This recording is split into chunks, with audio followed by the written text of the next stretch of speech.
your wrist a plain Jane. The following video is broadcasting live, and thank you for being my studio audience. Thank you for hitting thumbs up and subscribing to my channel for more black news, celebrity entertainment, and a splash of controversy. What up and welcome back. It's your girl Jane, the plainest Jane, and we got some syrup to get into. So come on in, hit thumbs up on the video. Y'all already read the title, so y'all know this is going to be a good video. And I would think that the video is share worthy, right? Share this joint on Twitter, text message, your group chat, Facebook, however it is that you be sharing videos. But let somebody know that your girl, the plainest Jane in Baltimore, is live. I hope that y'all have had an amazing weekend. I hope that your week is starting off right. Happy Tuesday to everybody. Y'all know things are always sticky in Hollywood and in real life. MoNique's sister is speaking out, and she said, listen, MoNique, your house is dirty. You got your own problems. You ain't got no business talking about these people when you ain't cleaned up your own dirt. MoNique's sister went as far enough to say, listen, MoNique, you're about to be canceled again. You're doing too much. The sister also moves forward to say, listen, stop embarrassing our family. What you're doing is embarrassing, and it's offensive to your siblings and our family. Urges her to stop this madness, and even takes a dig at her parenting by asking, you talk about other people's kids, but where yours at? I said, woo, chickens coming home to roost. Now, MoNique has also said some more things. I believe this is part 5. This might even be part 6. I done lost track at this point because this back and forth thing between DL Hughley and MoNique has become unpleasantly plentiful, and really it's sad. But listen, I'm here to break it down and give you my take on it, but to put the facts first and then tell you how I feel about it. MoNique also did a sit down interview this weekend with a couple of folks, literally a couple, right? A married couple who were super fans and fanatics. And you know, if you sit down and you do an interview with people who are literally drooling to talk to you, they're not going to hold you to task. They're not going to ask you difficult questions. In fact, they're going to be apprehensive to even ask you something remotely real. And you know they're going to be taking your side about each and everything. So we're going to get into all that. We're going to get into the additional posts, right? MoNique is still saying things to deflect from the fact that she weaponized someone's trauma that happened to them when they were a young teen in order to help herself look better, as she is trying to trash DL's character instead of reaching for legitimate things that he's done that are perhaps anti-Black, since she wants to call him a coon. DL Hughley also revealed that his daughter was crying over the weekend based off of MoNique re-traumatizing her. Although MoNique did double down in this interview, which we're going to get into, right, that she did over the weekend, saying, I didn't traumatize you because your father already did it, my sweet baby. That's not true. You clearly don't know how trauma works, and we know that because you're holding on to all of your trauma, and we can see it, baby. And then we're going to get into DL Hughley's latest response to this mess, what DL Hughley has to say. Of course, he's defending his children. You all know, if you've been watching some of these videos and watching this stuff unfold, the last video I did was about how DL Hughley's eldest daughter stood up and spoke out to MoNique and basically told her she was crazy and keep my family's name out your mouth. Told her that she's 2 crayons short of a full crayon box. Told her that she has little mental stability and no moral compass, and called her mouth poisonous. And baby, it was definitely a sight to see. So shout out to everybody in the live chat. It's a lot of us that came up in here real quickly. We're going to get into what MoNique's sister had to say, because that, I think, it speaks volumes. They do look alike, and I'm going to be able to verify with you all that this is indeed MoNique's sister, right? I understand some people feel like, oh, I didn't know. Somebody in the chat before we even got started was like, I didn't know MoNique had a sister. Maybe this is a random person using MoNique to clout chase. No, it's really MoNique's sister, and I'm going to pull up obituaries, receipts, and all that stuff to prove it. Okay. So listen, if you're here on my bus, you know you got to pay your fare. It's free. Hit the daggone thumbs up button. You ain't got to pay money to donate to this channel, right? You can donate for free by hitting thumbs up or subscribing. You can also send a cash app, super chat, super thanks, whatever it is that you'd like to do. But just know, for you to support this show, you don't have to spend any money, okay? Shout out to everybody in the live chat. And listen, let's get ready for takeoff and let's have a good time. I know that this whole beat, this debacle between DL Hughley and MoNique, it can be kind of exhausting. But I want to sit back and relax and just decompress, right? I'm not going to be as upset as MoNique is about this. It's time to make light of this situation just for the notion of trying to stay sane. Okay, buckle in, hit thumbs up, and let's get ready for takeoff on my bus. Okay. The plainest Jane. This is one of my favorite comments here. She says, I loves me some black, and she said, loves me some black news. She says, is it just me, or does anyone else get tired of seeing people that don't look like them delivering info about them day in and day out?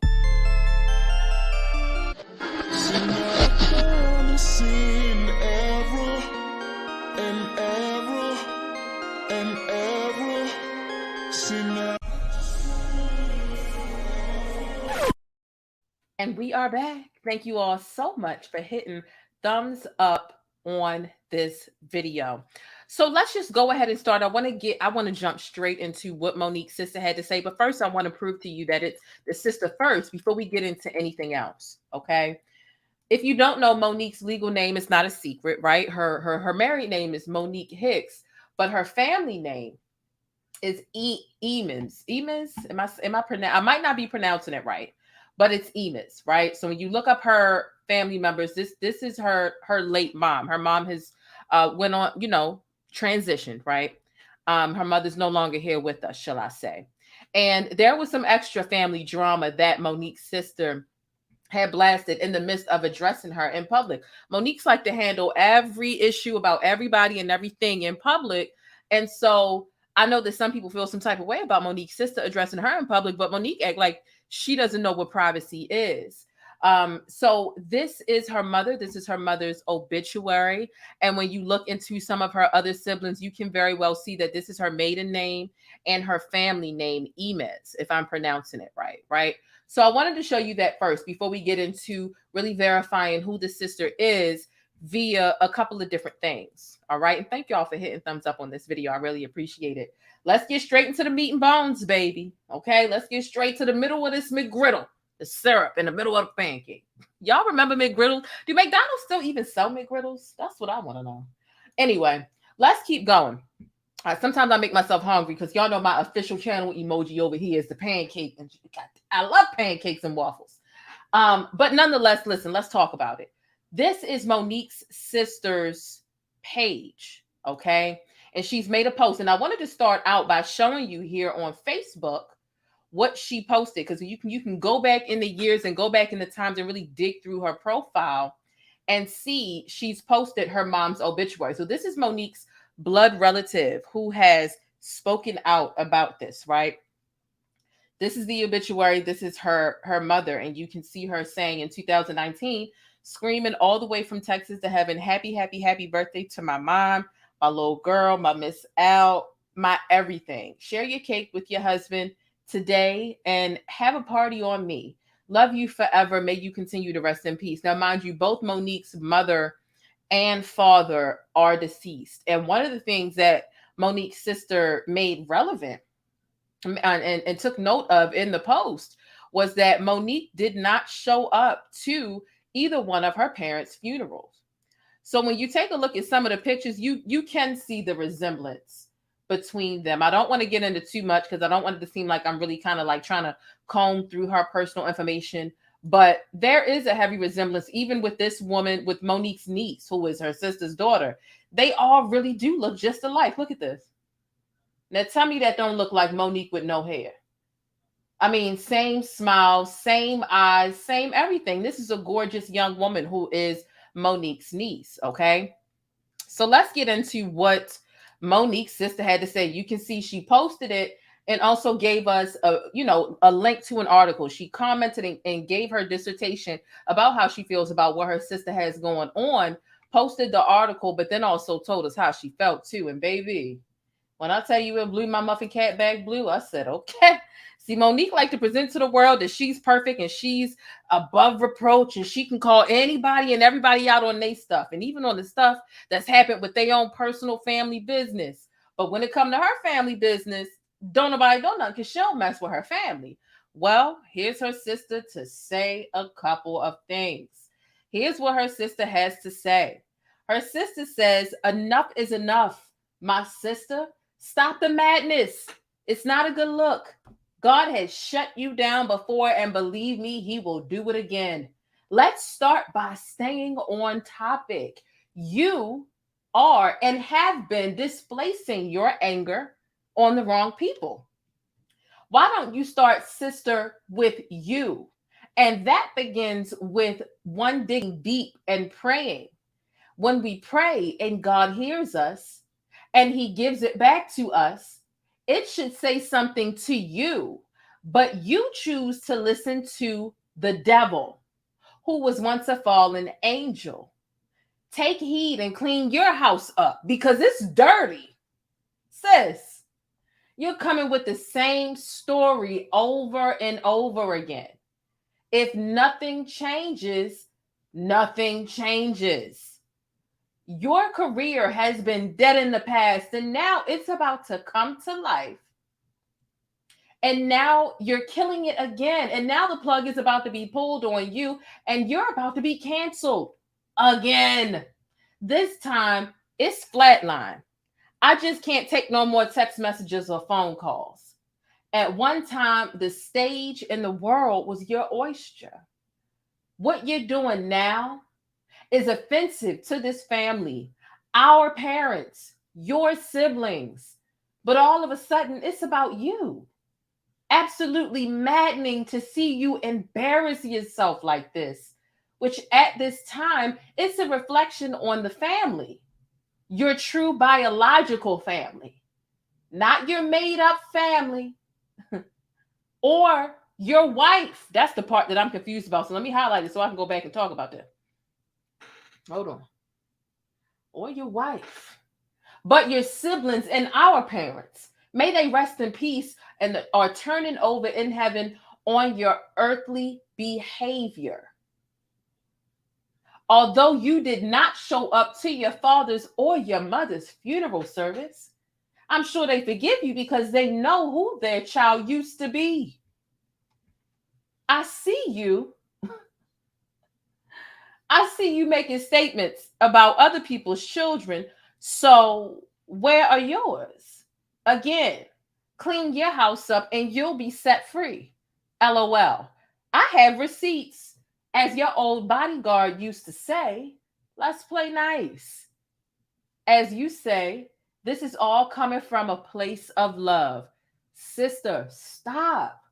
Your biological sister, Millicent, love you to life and will be here for you always. Whew.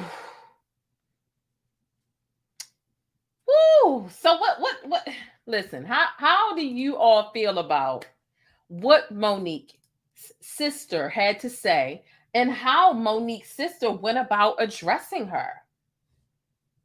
I mean, how do you feel about it? Because, Monique can come to us with her kitten voice and say, my sweet babies, while literally spewing venom. And some people eat it up based off her delivery or based off of the opponent she chooses because they already didn't like the people or, fell victim to believing by default that the people that she chooses to bully, because that's what it is. She bullies people, Monique. Because where the white people you fighting?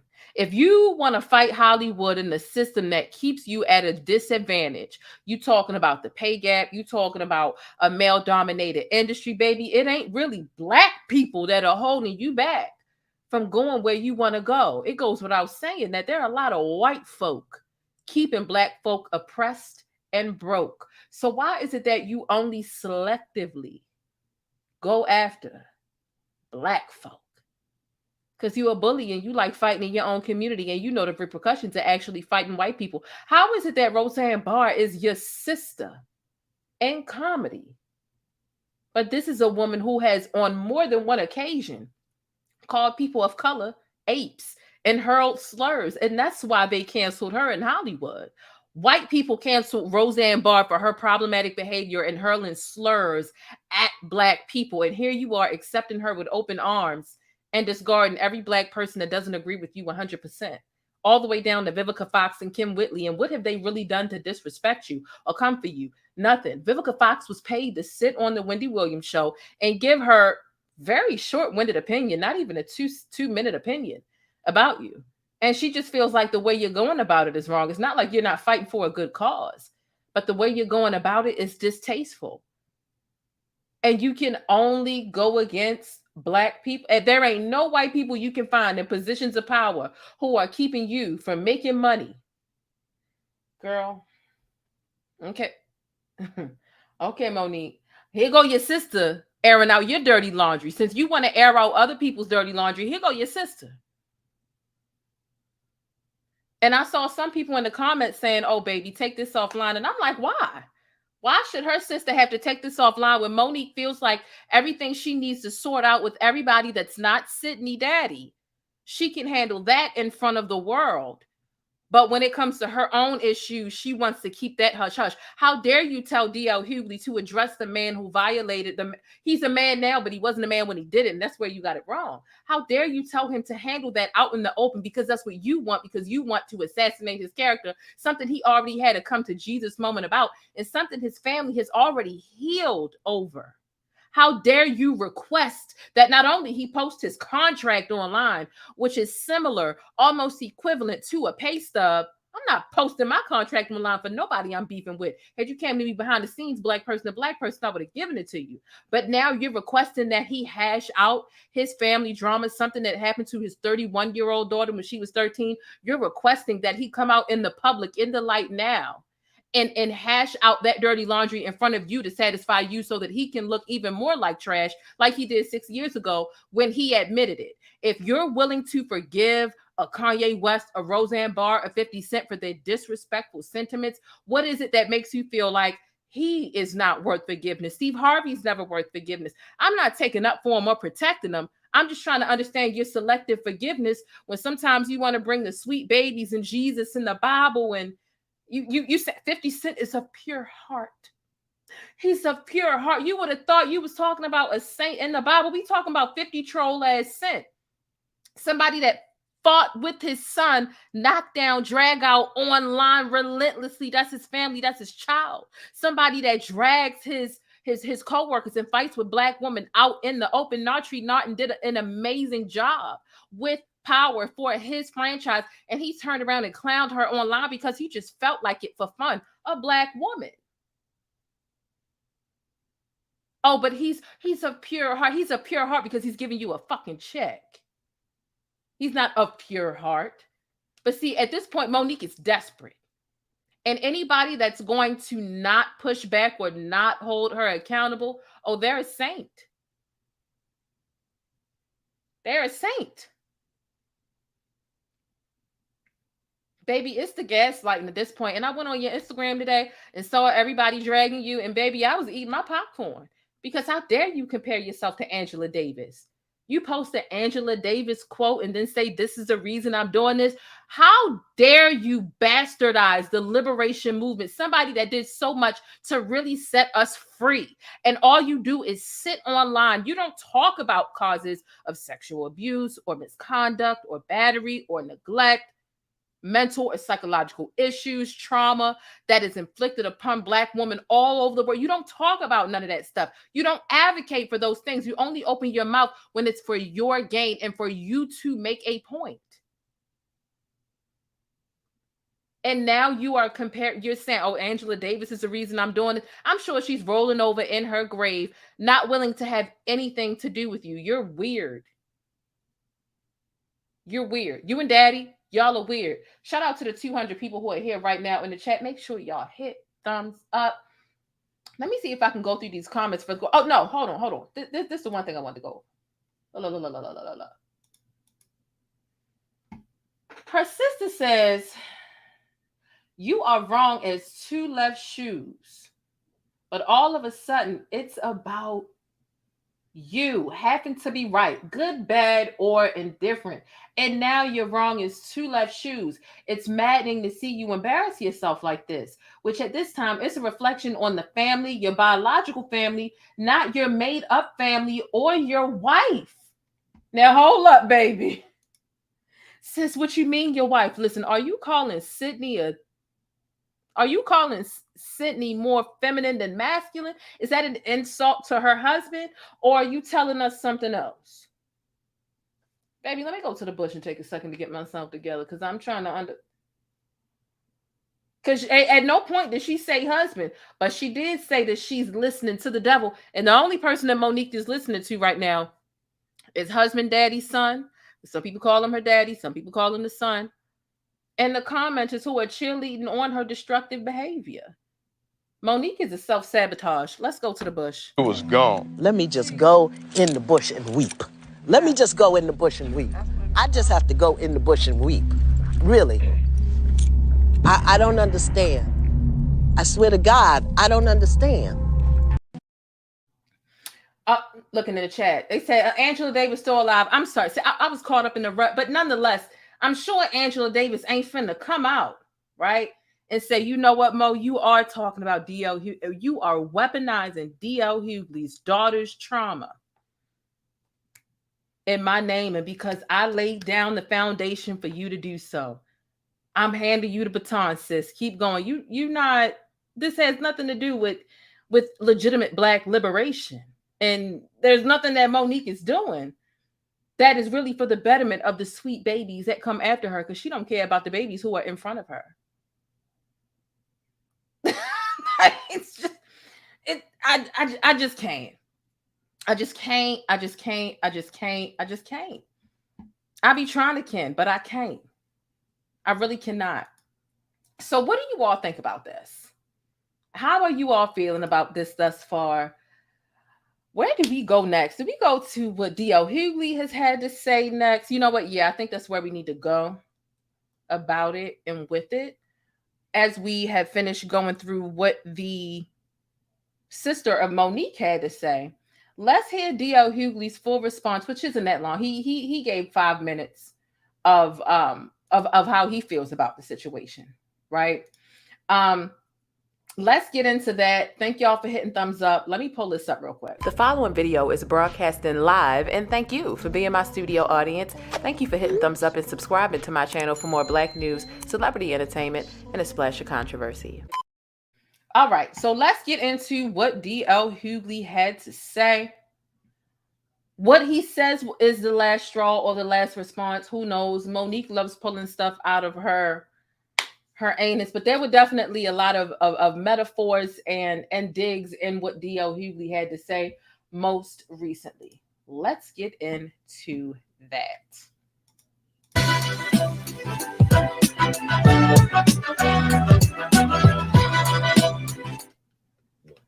That was Faith Evans. You used to love me. So I know that I said that I'd done all I could here about this whole Monique situation, but over the weekend, her and her husband released a video where I was doing an interview and I detailed my daughter's sexual trauma.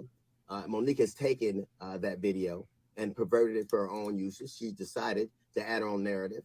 I will only say this, and I'm answering this now in response to a request from my daughter, who of course, over the weekend was crying, of course, having her trauma, tried it out in front of the world in a situation she had nothing to do with, that doesn't have anything to do with a contract, would be traumatizing to anybody, particularly when it's from somebody who claims to love us for real. But she proceeded to talk about how I let a man touch my child, which nothing could be further from the truth. They were both 13 years old. They were friends that had grown up together.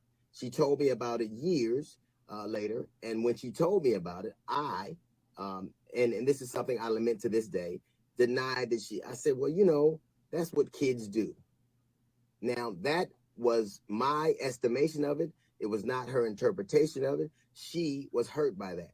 And I will never forgive myself for not believing her and B, handling it the way I did. But for Monique, to put a man in that room, which never happened, and B, to bring up sexual trauma in an argument that has nothing to do with what you're talking about, is unconscionable. My daughter Tyler addressed it, my daughter Ryan addressed it with her in a letter. And the thing that I was most proud about in the letter is not only that she held her head high, because she's supposed to. The other thing is she said there are legitimate things you could have gone after my father about, because my children know exactly who I am. They know that I'm not perfect. They know that I'm flawed. And none of them would have a problem with you assailing things that are really true. But you and your husband putting a man in my daughter's room, and that is not what I said, and weaponizing it and using in a trite argument shows exactly how low you are.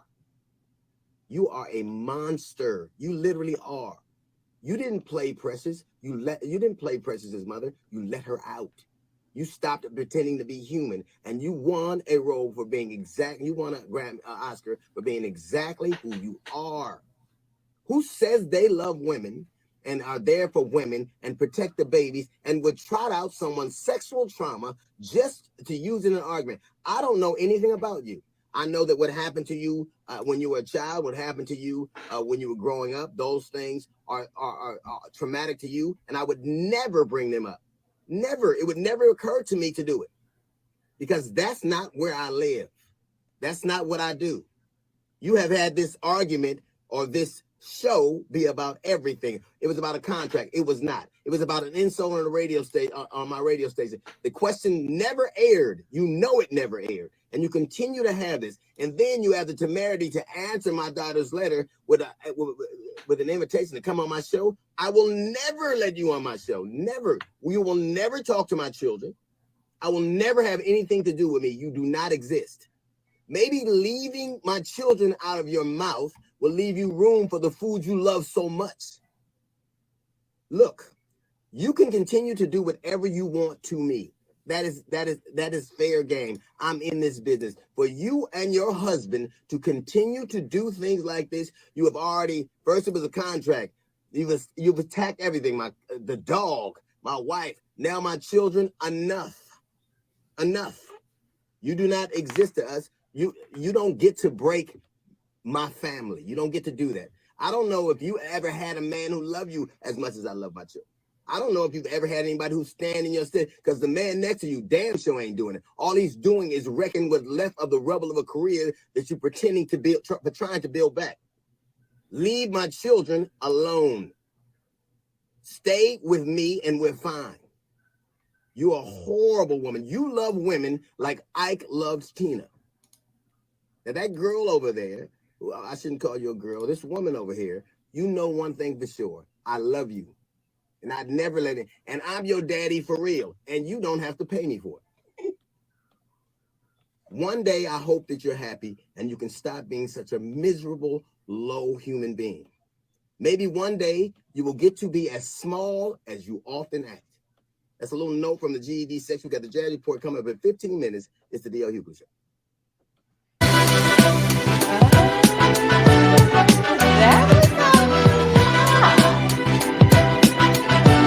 That was a lot.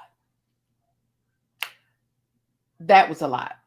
So, listen, keep it sticky and real. Let me know how you feel about what DL Hughley had to say, because, look, he was trash for what he did. He knows it. He said it. I mean, we can try to nail him to the cross all he wants to. MoNique is estranged from her oldest son as well. And I'm trying to compare, but all she does is create these false equivalencies. Listen, you've got a kid that literally still fucking hates you.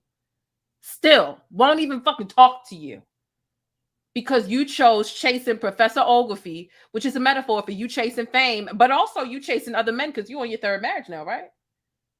And he felt really neglected. And if he felt neglected, there's so much that children are subjected to that they're not protected from. So it's safe to say that your child felt unprotected too.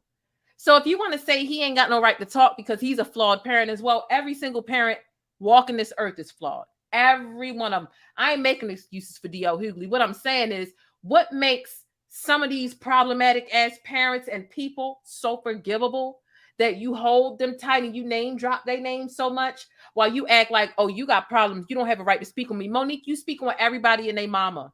And you got problems too. So if that's true, then you should shut the hell up about everybody and everything too. As your sister said, your house ain't clean either. Your house ain't clean either, MoNique. According to your sister, and your sister ain't tell no lies. Your sister said, I got receipts, which leads me to believe she might be saying something else moving forward. She can't take no more phone calls. Listen, I went through your sister's whole profile today and I saw your sister literally taking pictures with your mother while she was in her last weeks of life. And you were nowhere to be found. You didn't attend either one of your parents' funerals. You don't mess with any of your family. You only mess with daddy. And you know what that sounds like? You know what that is telltale signs of? Not only are you a narcissist, Mo, because it's clear that you are. You can't admit that you re-traumatized someone else's kid. What Oprah did to you was you were unprepared to sit and talk about your trauma. You were unprepared for your abuser to have a platform to speak about what happened to you. You were blindsided, you say, which is the same thing that you did to DL Hughley's children. And so what it sounds like is for you to say, I didn't re-traumatize her. Her father did that way more than I ever would be able to. That's a lie. You're irresponsible with your 1 million followers. And DL Hughley has 2.5 million followers. And if we just adding up y'all followers, it's literally 2.5 plus 1.3, 3.8, right? That's not even all the people who are following this drama and this craziness. Imagine what her inbox looks like. Imagine all the memories that are coming back to her right now. You don't understand the concept of somebody being re-triggered and re-traumatized. Whole time you sat on the second live you did about this and said, I look at DL Hughley like I look at my dad because my dad didn't protect me. You are re-traumatized looking at this girl's trauma because it reminds you of it. And this ain't even your situation. And so with you being the narcissist that you are, incapable, right, of issuing apologies, although you feel like there's a long list of 20, 30, 45 people who owe you an apology, but we've never heard you utter one. You're a narcissist. And it sounds like your husband, daddy, is also a narcissist as well. That's what it sounds like. Why? You're isolated from your whole family. They're crying for you to at least stop. They're not crying for you to talk to them because they've let you go. But you didn't show up to either one of your parents' funerals. You don't mess with your siblings. He's got you over there isolated to the side. One of the first telltale signs of an abusive relationship, albeit physical, psychological, emotional, or what, they abandon them from their family because their families are the ones that are going to speak some sense into them to get them out of that crazy ass situation. But you sitting over there with daddy, and I see some people saying, blink twice if you're okay. Listen, Monique, it's beyond the point of me saying she needs to get away from that man. I just feel like he's number one bad for your career. I'm not going to give you a diagnosis on your relationship. But it's only but so long I can say it's her husband's fault that she's doing this. It's because I can see he keeps you triggered. He intentionally and purposefully keeps you triggered. You're a gun. You are literally an attack dog. And he keeps you loaded up. Anytime you die down, he loads you up and winds you up again and got you at the whole world, shooting at everybody who ain't done nothing to you. You are bleeding on people who have not cut you. Your sister said it herself. Your anger is misdirected. You're angry at the wrong people. So your sister knows who and what you should be angry at, yet you continue to lash out at the world. And you feel like the world, the Black world in particular, owes you something. When's the last time you spoke on the issues and the disparities that come from Black versus white people and systematic oppression? Systematic oppression ain't just something that affects everyday broke people like me. It affects you too. That's the reason you locked out of Hollywood. It's not necessarily the Black people that are gatekeeping you out of there. It's the white people too. But you don't buck up against them. Hell, you won't even buck up against. You selectively choose your opponents. And that's so crazy to me because there have been people with very large platforms, even within the realm of comedy and some that are not, who have read you your rights. Why do you refuse to go after Corey Holcomb? Because you know he'll dust your ass. You pick on people that already have a tainted character because it's easy for you. It's easy for you, but Corey Holcomb, oh my. I listened to what he had to say about you, baby, and he was on the money. He was on the money. I suggest you all go watch that. His mouth is too vulgar. And see, he don't have time to sit here and play all docile and nice and play these words. He's going to read you your rights and he's not going to give a F. And he's going to make you feel small. But I digress. Let's get into what Monique had to say on Twitter with regards to Angela Davis, a woman we've never heard her speak up, by the way. Issues, the things that Angela Davis has fought for, we've never heard Monique speak about these issues. But here she is, putting herself in Angela Davis's shoes, child. I'm not going after brother Corey Holcomb. Why not? Why not? Why you go after Vivica? Because Vivica said, I just think she could have handled this differently. It's basically all Vivica said. She ain't say you shouldn't be doing none of this at all. I think she could have handled this. And now all of a sudden you want to fight her? Girl, that's weak in itself. Like, we from Baltimore, Mo. You picking on weak ass people don't make you look tough. It makes you look like a bitch. Now you pick on somebody that's legitimately bigger than you, somebody where y'all are kind of on the same ground, somebody that's literally your own size and you can go toe to toe. The fact of the matter is, what, Mo, you like to gaslight people. And Corey Holcomb, he's not in the business of gaslighting nobody. He's going to tell you exactly what the fuck it is, when the fuck it is, exactly how the hell it is. And what he did was he called you a lot of it. He said you lost your funny. And I don't think that you can really sit here and have that debate right now, because the only time you get attention is when you causing this type of trouble and you causing these type of problems. And you wouldn't be selling no tickets if it wasn't for these problems. Baby, I was on Ticketmaster today looking. You only got 2 shows for the rest of the year. Where's the rest of your work at? You got 1 show in June, 1 show in August. Where the rest of your shows at, Mo? Because I thought you've been in this game 30 years and you like to beat on your chest about what you've done and your accomplishments and what you've achieved and how funny you are. Corey said the Queens of Comedy venue was only halfway full and you bragging about closing the whole time. You were just the only person with a sitcom at that time. And that is the reason why you closed. But debatably, you weren't the funniest person on Queens of Comedy. But girl, I digress. I digress, baby. Let's get into these comments where they dragging you, sis. So here's what you put.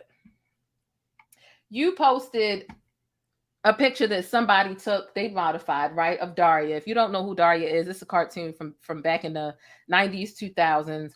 Was a white cartoon. Somebody made a black. And the caption of the picture that she screenshotted says, you have to act as if it were possible to radically transform the world. And you have to do it all the time. End quote, Angela Davis. Here she go. MoNique said you have to do it all the time, fearlessly, courageously, and unapologetically. Sisters, for all the sisters that did not have a voice, I choose to use mine. I love us for real. MoNique, save it. Save it, save it, save it. Listen, y'all hit thumbs up. We're going to be right back because I just... So let's see if you're really proud about it. If you've been serious about what you've been saying about wanting to support more Black-owned businesses, here's your chance. I found a spot for us to grab our hats, hoodies, affordable electronics, phone accessories, and gadgets from. It's over on edwersow.com. That's EDWERSOW.com. Grab something for your hubby, your wife. Hey, I ain't encouraging that side chick behavior, but it's just in time for the holidays. So head on over there and grab your AirPod cases, hoodies, and affordable electronics. That's edwersow.com, EDWERSOW.com. And I'll see you over there.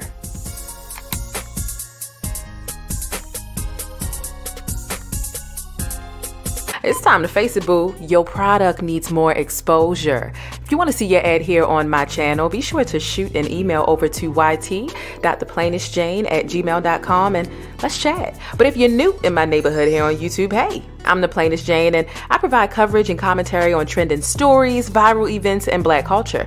I definitely appreciate you stopping through and hitting that subscribe button if you like more of my particular brand of syrup.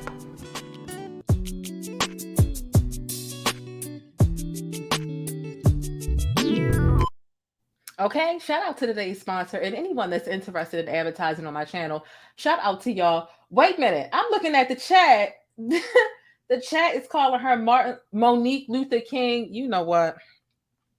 Y'all gonna make me go to the bush again. I'm done with y'all. Kimber MoNique says, I'm done with Mo and I'm still not effing with Oprah. Shit, y'all can have all the shit. And listen, I can't sit here and deny that. So here's the next thing that MoNique decided to go ahead and post to deflect from wrong stepping. Because what she did was wrong. So I feel like the very least that MoNique could do, if she ain't going to apologize, and we know she's not going to apologize to DL Hughley's daughters. The very least she could do is delete the damn post. Delete that post. It just shows a centimeter of respect. Oh, but she don't leave the post up because she got a point to make. And the point is to assassinate DL Hughley's character rather than really doing something for the betterment and the progression and to amplify the voices of Black women. She's only worried about her voice and what she's going through. That's the only time she opened her mouth. She's got a big mouth, and it's heard around the world. So having a big mouth, it can be a positive attribute, but you ever heard of somebody using their superpowers for bad? Everybody has a superpower, whether they know it or not.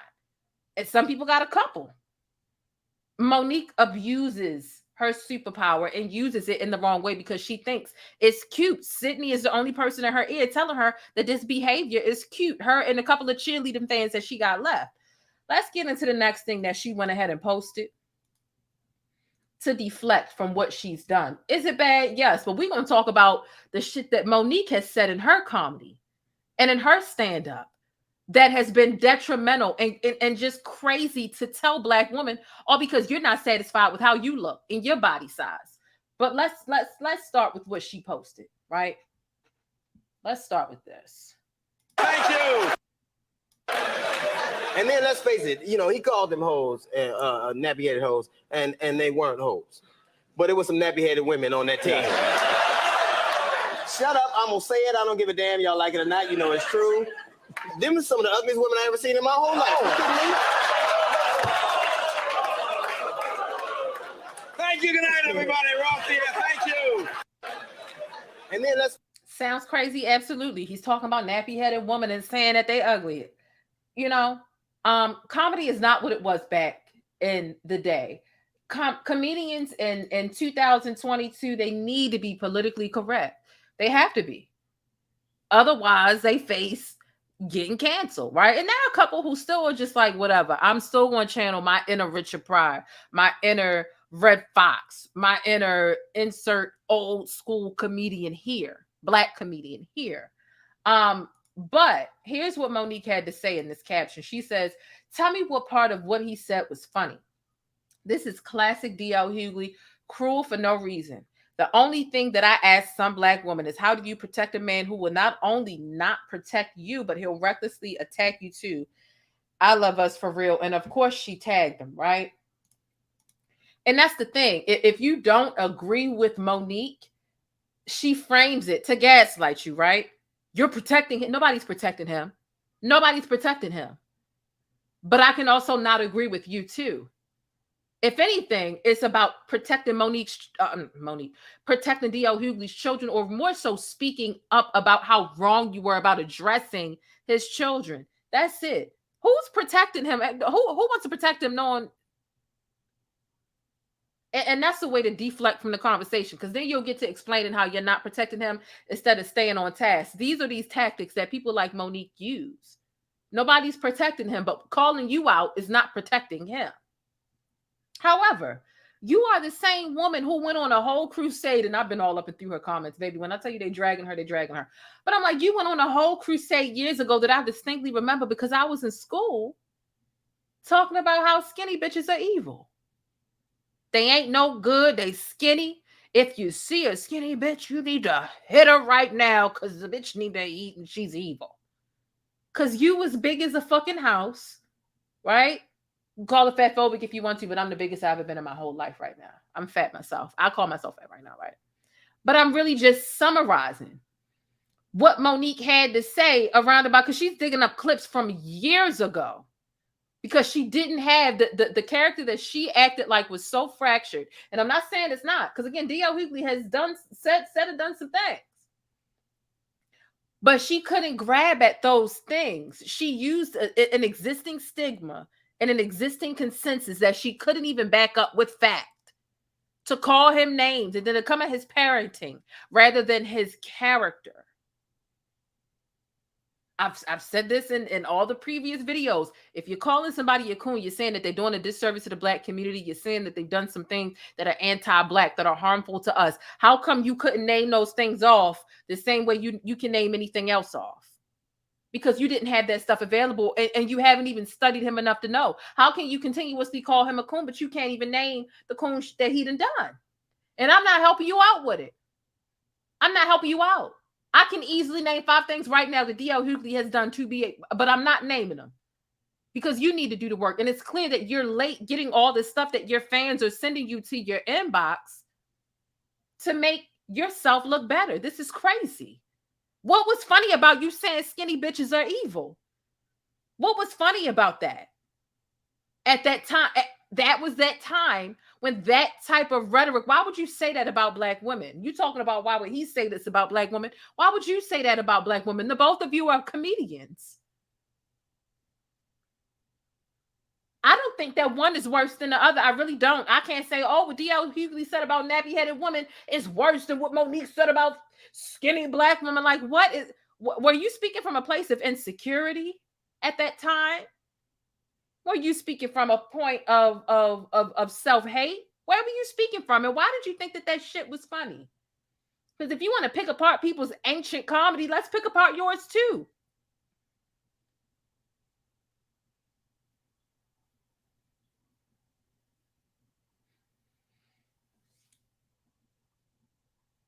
I'm just saying.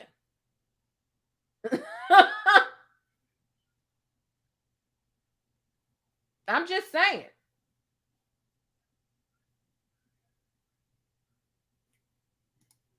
Skinny bitches are evil. And again, Monique, if you feel like you're the funniest comedian and you've been doing this for 30 years, listen, the funniest comedians you can think about, you can name a joke that they told that make you laugh and you'll never be able to forget it. Ever. I can name some Bernie Mac jokes right now, some Steve Harvey jokes right now, Ari Spears jokes right now, Cat Williams jokes right now, Dave Chappelle jokes right now. Monique, I'm so sorry. I cannot remember a joke that you've told since the 30 years that you've been in this game. I can't. It's not coming to mind. And I do feel like you're better than, you're funnier than DL Hughley. You are. But I feel like that's why you're bitter about this situation. You know you're funnier, but he's more booked and more busy than you. So you bang on your chest about all these things, but baby, you didn't get an Oscar for comedy. You got an Oscar for acting. And acting like an angry ass, narcissistic, abusive Black woman and Black mother. And I'm pretty sure if anybody could get into the intricate thoughts of your eldest estranged son's mind, I don't know if that description that he would give of you would be much different than your character on Precious. So, you know, you trying to disarm people from giving commentary about you, it's weird because you sit down and you have one conversation about one person and one situation and you bring up 78 other people and things that have nothing to do with the subject at hand. This is the problem. This is what happens when we nominate, right? And we try to give someone the title of auntie. And give them the leverage to give unprovoked, unwarranted advice and opinions. This is how far they take it. Because at one point, people were calling her Auntie Mo. And, you know, you call somebody auntie, you let them get away with a little, and they might can talk a little reckless because they just keeping it real. Absolutely not. Absolutely not.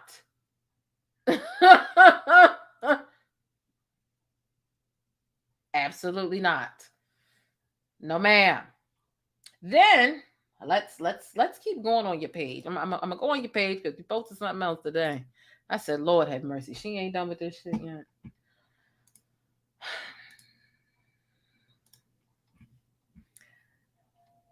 Hey, my sweet babies, Monique says.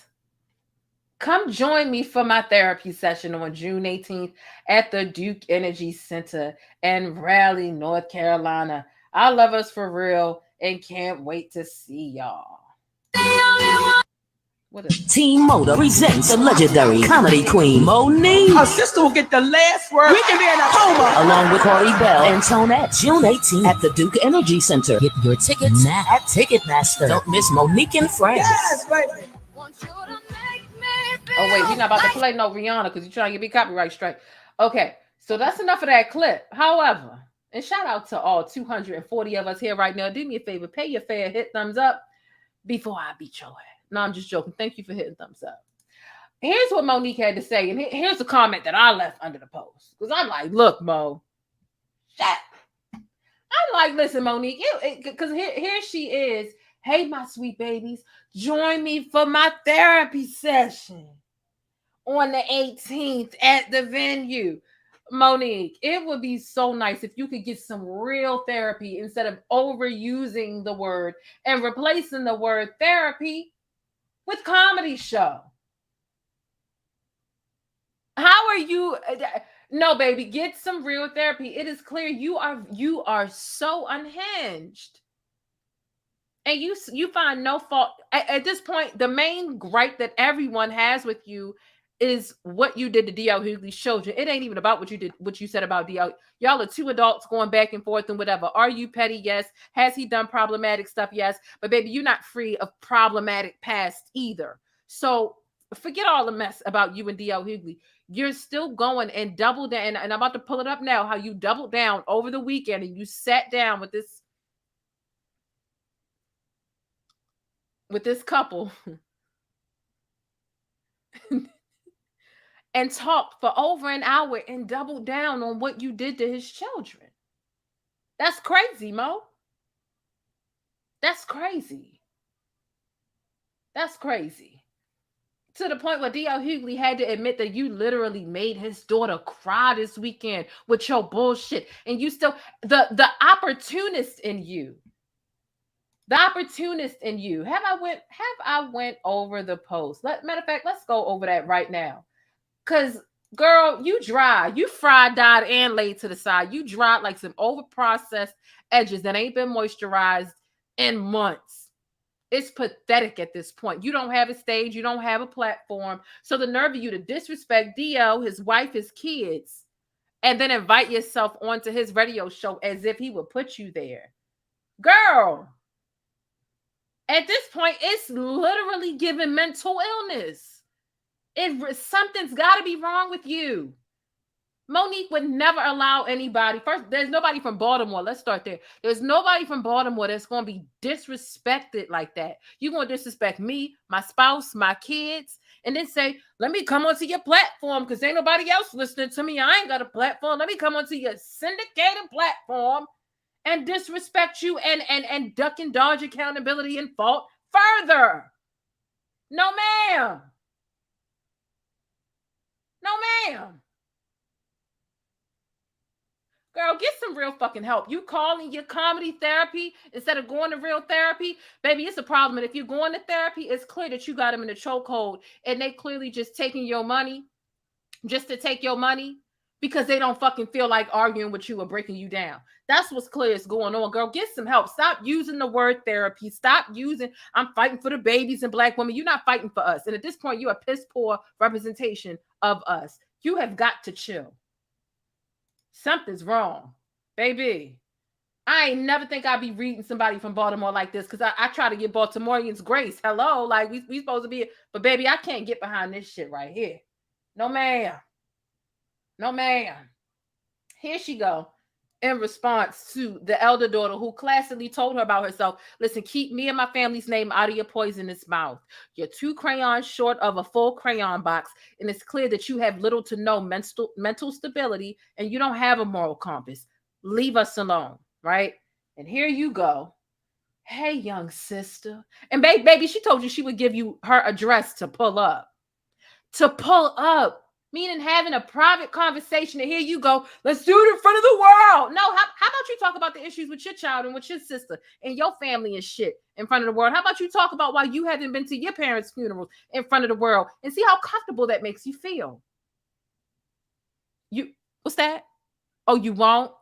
Got it. Personal fucking business and too uncomfortable for you? Will you be too triggered? Does it hit too close to home? Oh. Okay. Monique says, hey, young sister, thank you for the invitation for a discussion. We would like to take you up on it. Baby, you know when she say we, she mean me and daddy, me and daddy, me and daddy. Because it could be very healing for the community. Again, stop acting like you care about a whole. If you're incapable of caring about 2 people, 2 individuals. You can't care for 500 to thousands of people. Stop with this bullshit.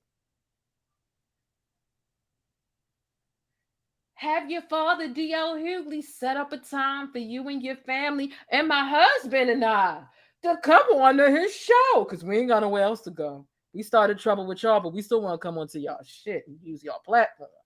Because if we get on y'all platform, maybe we'll sell more tickets, but we ain't selling no tickets with the sideways videos we do from our cell phones. We'll come on the show and we'll go from there. I love us for real. Monique, girl, go get some fucking help. DL Hughley said one thing to you today. No, he publicized the long form version of what he said today. He gave the short version on his Instagram. Monique, if you say anything else, girl, somebody do a wellness check. Somebody send somebody over to emergency evaluation. You know, when it's your close friends and family, you can go sign them up for an emergency evaluation. When you think that they are harm, I'm not even lying right now. If they are a danger or harm to themselves or others, you can. It's giving emergency eval. It's giving emergency eval. What is going on? It's too much, Monique. It's too much. You have got to chill. And then watching this interview this weekend, baby, let me tell y'all. I was focused on another cause this weekend, so I couldn't get to this DL Hughley and Monique stuff. But I said I'm going to get to it this week. The stuff that she sat up there and said and doubled down on, I didn't re-traumatize. You don't want to admit that you re-traumatized somebody, but you're upset at your family for the way in which they traumatized and re-traumatize you by showing up to Oprah and them. Yeah, okay. Monique, baby, it's given not stable. It's given not stable. I want to show you all, and thank you all so much. Thank you. I see y'all in the chat. See y'all laughing, but I'm like 40% joking and 60% serious. She needs some help. She needs some help. She needs some milk. For real. Honestly. Truly. I'm not even playing at this point. I'm so serious. I want to show you this picture, this screenshot of her. Of her and Daddy, actually. When they were, what were they doing? They were on live this weekend. And it was not a good look. She's angry. She's fussing. She's hooping. She's hollering. And he's sitting there basically excited about it. He likes it. He likes seeing her upset this way. And the fact that she can't see that he's triggering her intentionally because he likes the little pockets of the viral moments. It's just sick that she's so blind by dick, blind by love, or whatever she's blinded by. It's just crazy. It's completely and absolutely crazy to me. So let me find these pictures. Y'all hit thumbs up. Hey, thanks for letting me keep you connected and in the know with what's happening in the Black world. Don't forget to smash on that like button for support and for more Black news.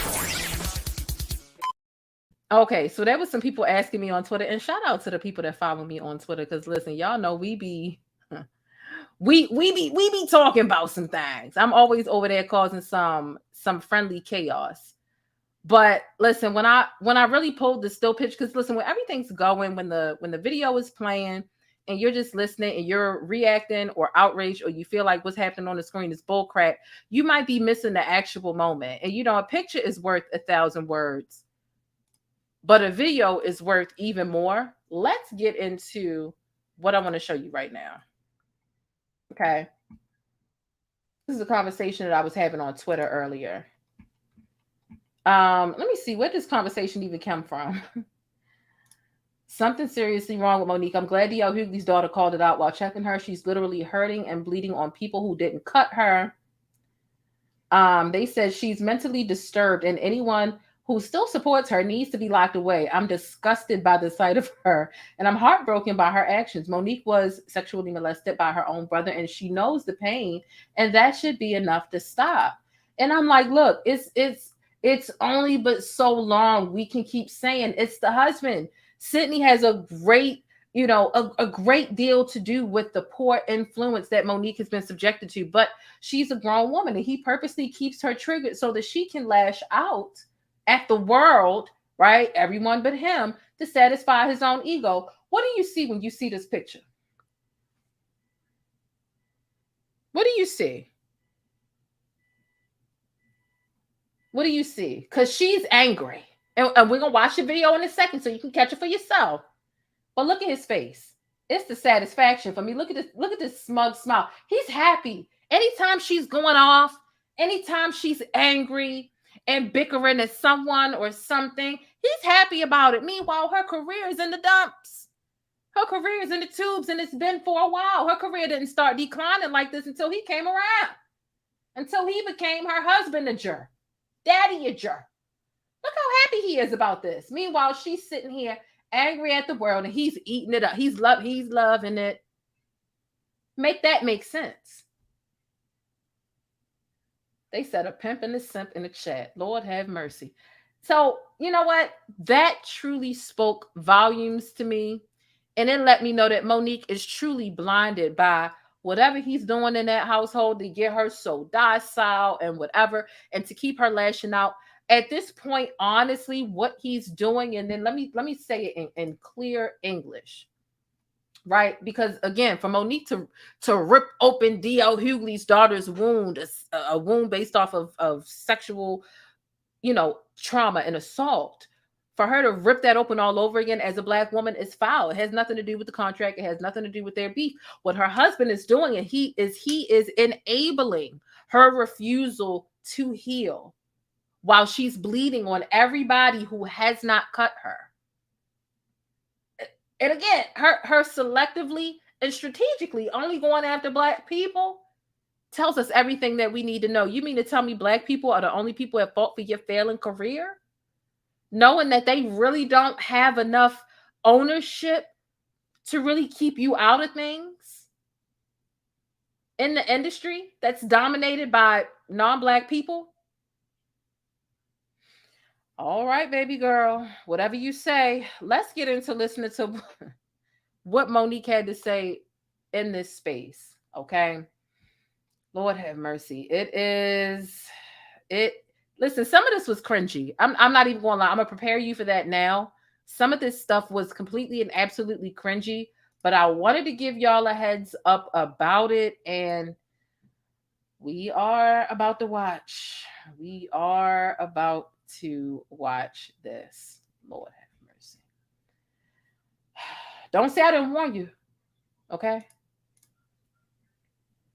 This is called the Itis Podcast. Shout out to them for securing some talent for their interview. Let's watch. Mind you, this took a lot for me to find. You know what I'm saying? So for somebody to be banging on that chest about all of their accomplishments and what they done, and you go and you see that it's like barely got 1,000 views and Oscar and 30 years in the game, and nobody really cared to watch it for real. I think that says a lot, but nonetheless, let's go ahead and keep pushing into what we need to get out of this. She's the queen of comedy. Okay. And whether you like it or not, her husband is on this bitch with her. And I love that because he should be. And we got a lot of similarities with me and my wife and with Monique in here. We're going to talk about all that shit. Yeah. Ladies and gentlemen, the queen of comedy herself, MoNique, and her husband, Sydney Hicks. What up, though? Hey, babies. What's happening? What up, y'all? What's up, y'all? How you doing, babies? How you feeling? Wonderful. Wonderful. It's wonderful to have you two on here. Thank you so much for coming. Yes. Thanks for having us. Very much. There's a lot of shit going on, man. People, some of my friends was hitting me like, man, you about to get into that shit with Monique and them. It's like, what the fuck? People are trying to put a smear campaign on y'all. Talk to me, Mo. What's going on out here? You know, baby, I'm going to start with saying this. As long as we're standing in the truth, I can't get caught up in the smear campaign. And as y'all are noticing now, folks are talking a lot of fluff. But nobody's talking any facts. And I think that one of the hardest things in our community with us, it's really hard for us to deal with the facts and logic. And we've been taught to deal with our emotion. And once emotion gets involved, you stop hearing, you stop listening, because now you're emotional. So to say what's going on, I can't make it unique to me because it's been going on forever. That we've been so afraid to say, hey, wait a minute. Let me call this for what it is. That's real talk. That's real talk, man. And I'm glad y'all here because there's some information y'all might not know about what went on in the D, but I'm going to help you explore that because I got ears everywhere. Right. So I know exactly what the fuck went down. And it was definitely some foul play that went on in the D. So first and foremost, I want to talk about concert promoters right now. You know, that's what I want to talk about. And I want to give an example of good and bad. Now, this is my man right here. He goes by the name of Mickey Benson. You know, this guy does the art of rap. He does the art of comedy. Now, I've been with this guy. When he has artists come in town, he treats them very well. He makes sure the artist is took care of. Everybody is agreed upon. He has booked shows and had an artist come do 3 songs and pay them for an hour. You know, when he take care of the artist, he take care of everybody that works with him.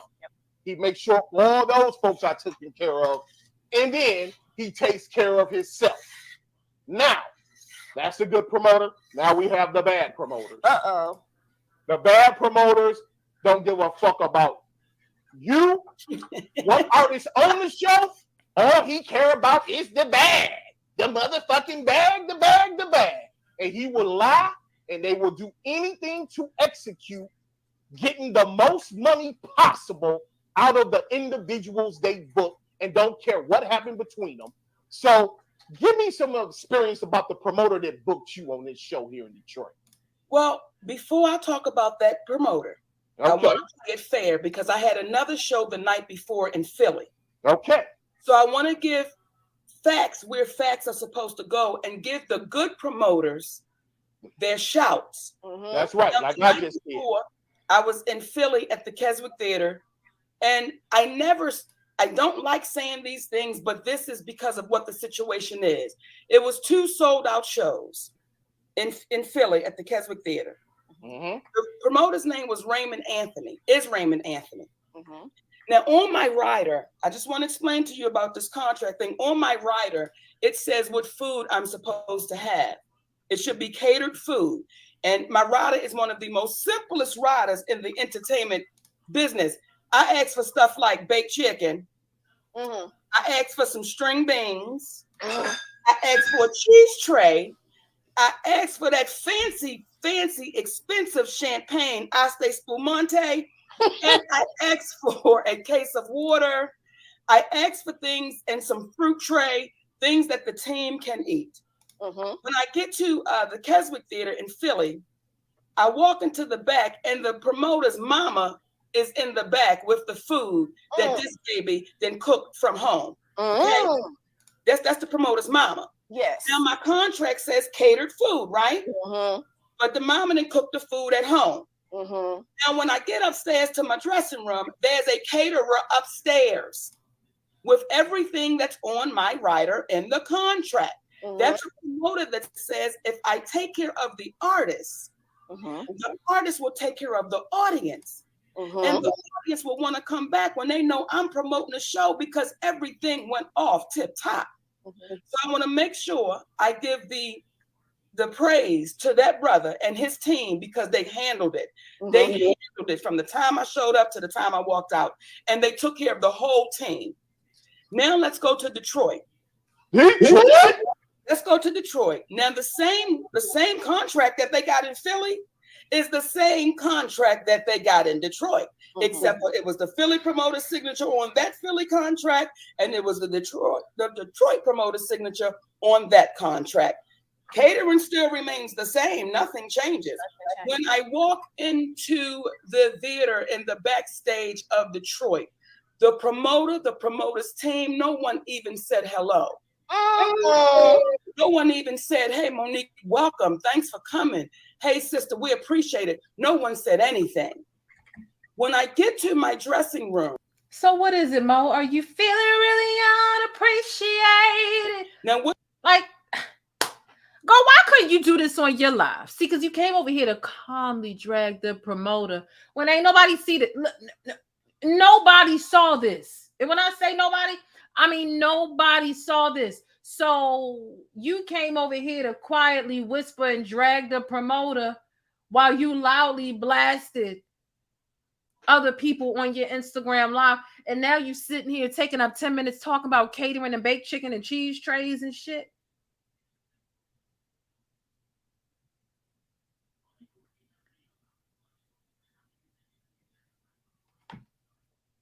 Let me go get Tyra Banks, because you fucking tried it. Yes, you did.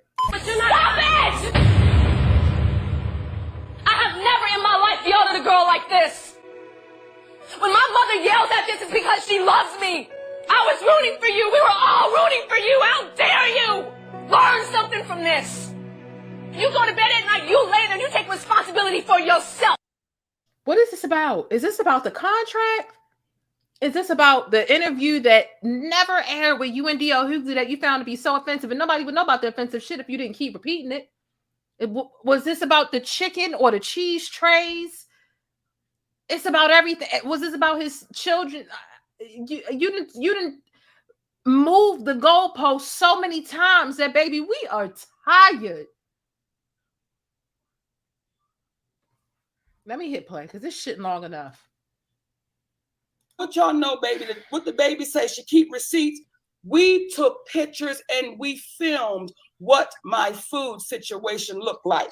It looked like somebody had purposely put their hands in it and played over it. It was no catered food. It was thrown on the table with some Reynolds wrap wrapped over it. I said to the team, we cannot eat that. That doesn't even look safe. Listen, and it was cold, okay? Now, I could have shown my ass because you're not following the letter of the contract. So this is not catered food. It's not hot food. I said nothing because I've dealt with that before. I'm not going to lose myself over no damn food that I really never even eat, okay? So now here comes all the trickery. First, one of the promoters came and knocked on the door and said, will Monique be ready to go on stage at 8:40? 8:40. So my assistant says, Monique was never going on stage at 8:40. So I'm going to have to tell you no. Monique's supposed to go on stage at 9:15. Now, if you look at the contract, and this is the part too, for me, that's disheartening with our community, because we don't take the time out to just read it. If you look at the contract, it states I have to go on stage an hour after the show starts. Because what I never want to do is walk in front of a drained audience. Exactly. So an hour after the show starts, I will then go on stage. What I thought I was doing was giving the promoter a little leniency when I said, listen, however y'all gonna do this with DL is fine. I gotta be on stage by 9:15. 9:15 would take me to 10:15. That's an hour, right? Okay. All right. So now here comes the promoters with the 8:40. It's like, y'all, we can't do that. I'm going on stage at 9:15. This is when I find out DL will not show up. DL has not shown up. He's not in the building. So now I get on the phone. Let the liquor tell it. I get on the phone with my husband, daddy, manager. Daddy. I gotta give them all them names, baby. My husband, daddy, manager. What was that? And he says to me, Mama, listen, go out there and do. Did y'all hear the? He sounded like a hyena, girl. What you do. I know how you feel about the people. Go out there and do what you do. I said, Daddy, when I go on that stage, I'm going to hand DL Hughley his ass. He said, Mama, do what you do. I said, I love you. He said, I love you too. I'll talk to you soon as. Look at Sydney, happy as hell about looking. He said, I got my attack dog out here deflecting from how I wrote up the contract, but she ain't get what she was supposed to get.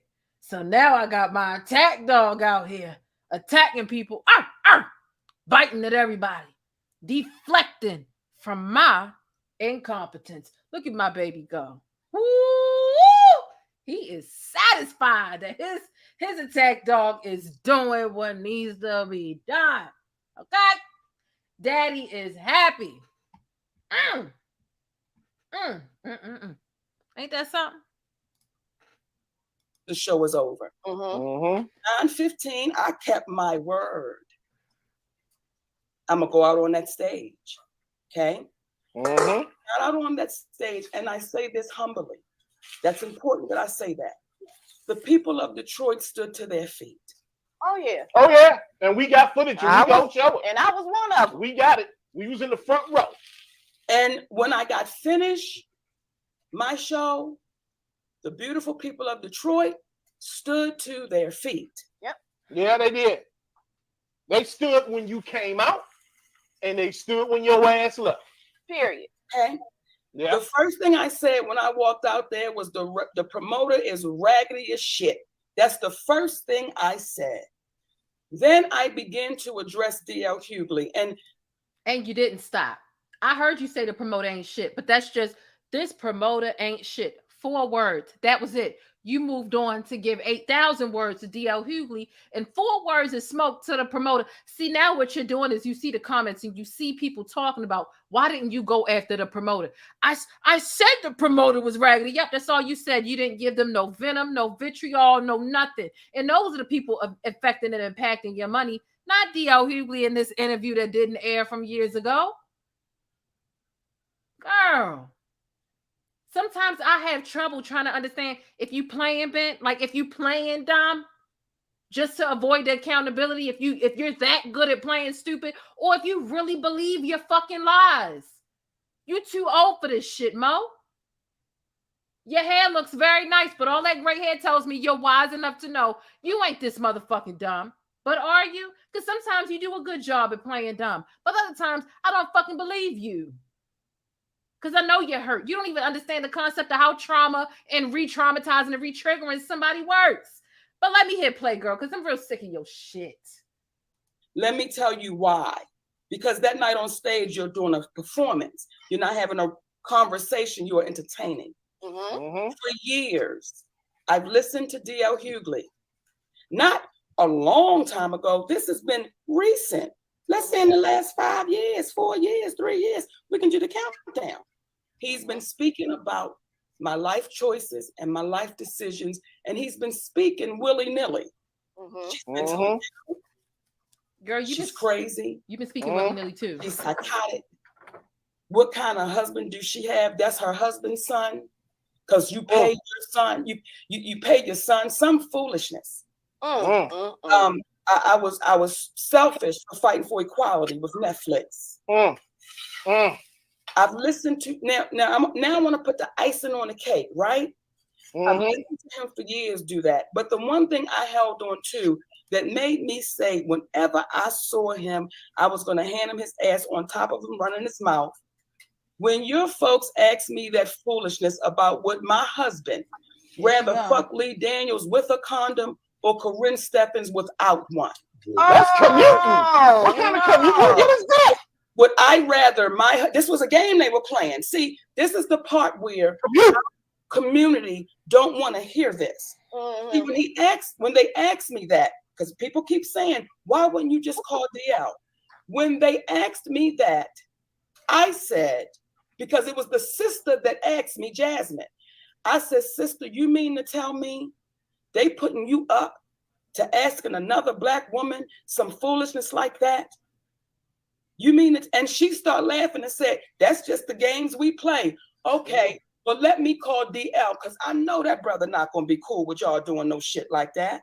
Right. Wow. I called DL Hughley privately and personally, because everybody say, bitch, keep it quiet. It's personal. I called him privately and personally, and DL Hughley said to me, that's just how we do. What? That's how we do, and it is what it is. It got so ugly, attorneys had to get involved. That's why you never heard the interview, because I said to DL Hughley, how does that kind of bullshit uplift our community, nigga? And what problems do you have with me that you would even be okay with that? Listen, Monique, like I said, so when y'all tell me to call. Let me stop you right there, my sweet baby.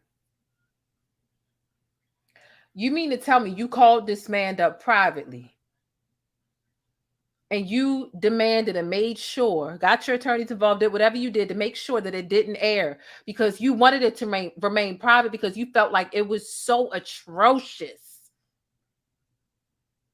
That joke honestly wasn't funny to me, that would you rather question, but some people have a gutter ass sense of humor. The same reason some people thought that your bullshit ass, I want to talk about my contract problems. People thought that tea, they thought it was funny because some people are messy as hell and they like mess. That's the reason why you spending 10 to 15 minutes dragging DL. That's why it was funny to some. Other people didn't think it was funny.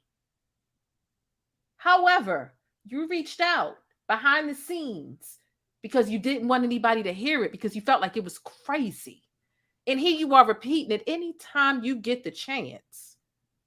Because you like being the victim, because that's the only time you get attention. Let's keep it a buck, Mo. Let's keep it a buck.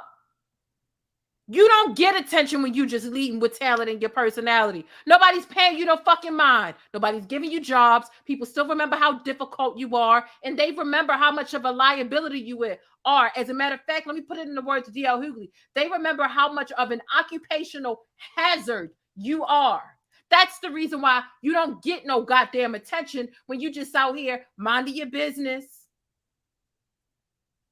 and trying to live your life. But you know when you do get the most attention? When you fucking intentionally victimize yourself. And it's uncalled for, because there have been plenty of people who have been victims and victimized by the things that you've said and the things that you've done. And so if you didn't want nobody to hear this shit and you worked it out behind the scenes, what the hell do you keep digging this shit up for? Making it known to more people, spreading the word. Whole time you wanted to muffle the word, and that's the reason why you told them not to air it. Girl, make it make sense. You're fucking weird.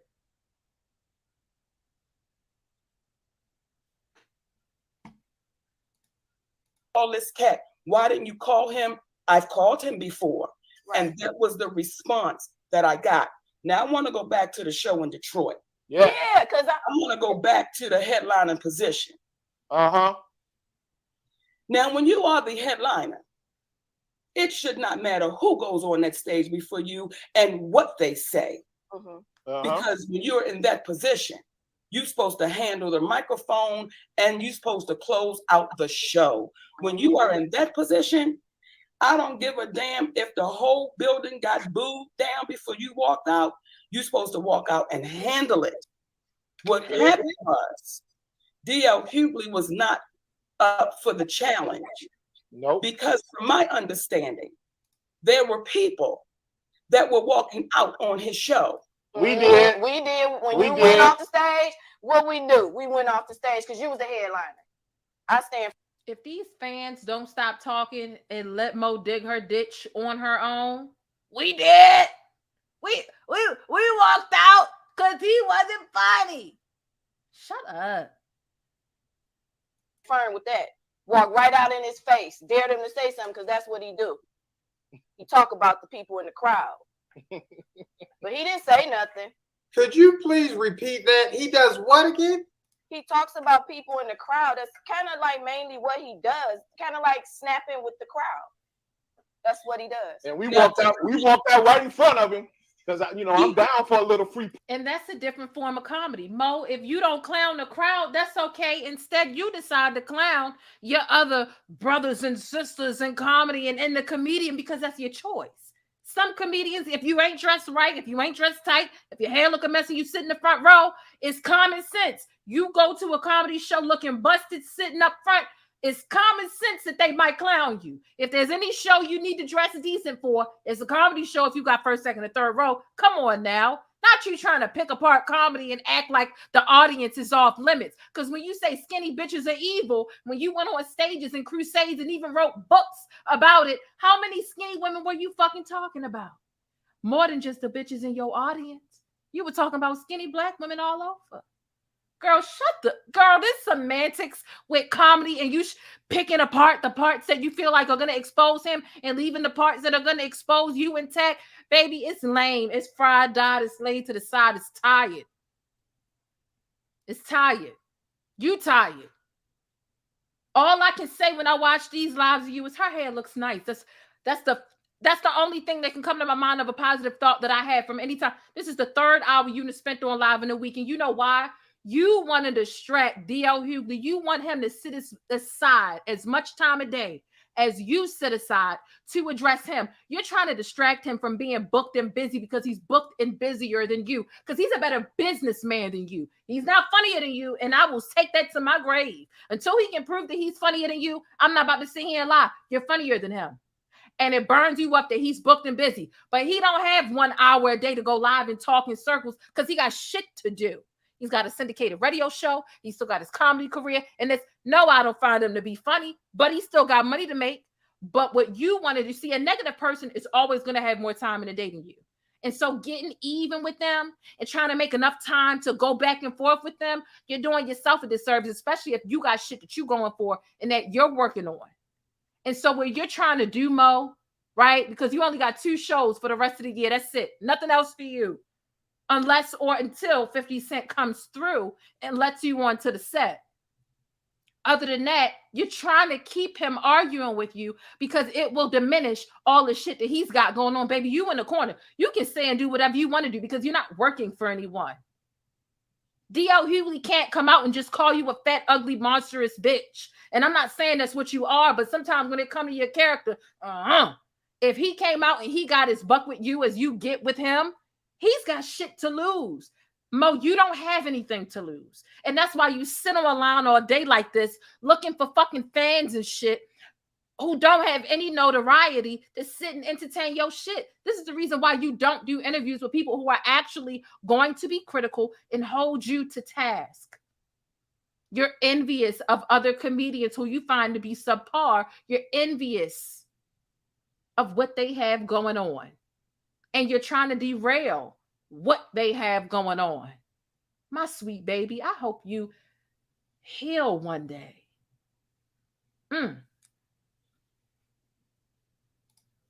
Press, ain't nothing like jumping up on the stage, yanking the nigga off, you know what I'm saying? Well, I'm glad you didn't, baby. Right, I don't want to do that. I'm just saying he would have said what he said, and then I would have said something back, and then it just would have been that. Then we would have been kissing Monique ass or whatever the hell it would have been. I thought it was coming though. I thought he was gonna say something because we was right in front of him. I think she stunned him too hard. And all he was like, "What I miss? What I miss? What I miss?" Has made a career off of talking about people. Yes. If you go back and listen to DL shows, see, and this is what my daddy said to me. He said, "Mama, it ain't personal. That's what that brother does. He's got something to say about everybody." Well, what happens is when you push people who's not pushing you, you can't determine how hard they push your ass back. That's right. And everybody not going to respond the damn same. Everybody not going to respond the same. So through the years, I've listened to you. Now, I haven't heard people say, wait a minute, have y'all considered her children? Have y'all considered her family that has to listen to this man demean, belittle, and he uses real big words. I'm not going to use those big words. You have to listen to this man say bullshit about their mama. No one. You know what, Monique? Here's one thing I've noticed about you. I noticed in your last live, you were coming at the words that DL Hughley was using, and you even mentioned the words that Steve Harvey was using. It seems like you're threatened by other people's vocabulary and vernacular. You said that DL Hughley used a big difficult word the other day, and your daddy helped you remember. And baby, the word was vile, a 4-letter word, VILE. It sounds like his syntax and his diction really bothers you. Why do you study the people that you hate? The words that they have in heavy rotation in their vocabulary. Why does that make you feel some type of way? Focus on what the fuck he said, because actually, maybe he's refreshing. Maybe you need to pull out a thesaurus. You're upset because he's accurately describing you without necessarily having to use the words angry and bitter. He uses words like vitriol, which ain't even that deep. I can go ask a middle schooler what vitriol means right now and probably not even have to use it in context for them to understand what it means. Why are you so threatened by other people's vocabulary instead of just maybe picking up a hooked on phonics or a thesaurus? Why won't daddy help you get your vocabulary up? Because it's clear that you're insecure at these other men's vocabulary, because they're not coming out here calling you bitches. But I bet you if they was coming out here calling you bitches, you would have a problem. So instead they utilize other words to describe your character without demeaning you, and that hurts you so much that now you want to act like they're big words, which are only 8-letter words and 3-syllable words. That hurts your feelings so much. Why are you and daddy so goddamn tender? You want to call DL Hughley tender, baby? You being tender over somebody's vocabulary when they're not even disrespecting you? See, you know what? You can't win arguing with people like Monique, and that's why some people let people like Monique sit and talk to and argue with themselves, because it don't matter what you do. They're using it. You using big words. If I was calling you a bitch, it would be a problem too, right? Girl, bye. Considers that because I'm a fat black woman and it's unimportant. Yep. But it's a black man, not a king. Not a king. Let me be clear. When a black man gets his medicine back, then he becomes tender. Yeah. That's disheartening. Yep. Because how did he play that game about your husband, right? And then he get mad at you because you just said you took the letters of his name and put it towards something to make a point. Like you were making a joke. You were at a show. So I get angry at that, but you actually played a game prior, because I didn't know about that. Like you said, I had no idea that game even took place. But to do that about your husband and think it's funny, but then you turn around and give him that on stage, and what's the problem? I don't like stuff like that. Not only that, when you told me he said that in reference to me, what did I say? He chuckled and said, I feel sorry for this brother that would intentionally, he said, because I can't even feed into that, mama. Like, I can't feed into that kind of foolishness. Mm-hmm. But I have empathy for a brother who will intentionally try to tear other brothers down, and a sister who's never done anything to this cat. Yeah. So you got to have empathy for somebody like that. Yeah. See, so when people talk to me about my daddy, about my husband, this black man right here, this beautiful king, has taught me how to have patience. Taught me how to have empathy. It's teaching me how to have grace. He said, except for when you get on the stage, when you get on that goddamn stage, go have your way. But he's teaching me and has taught me how to be a lady.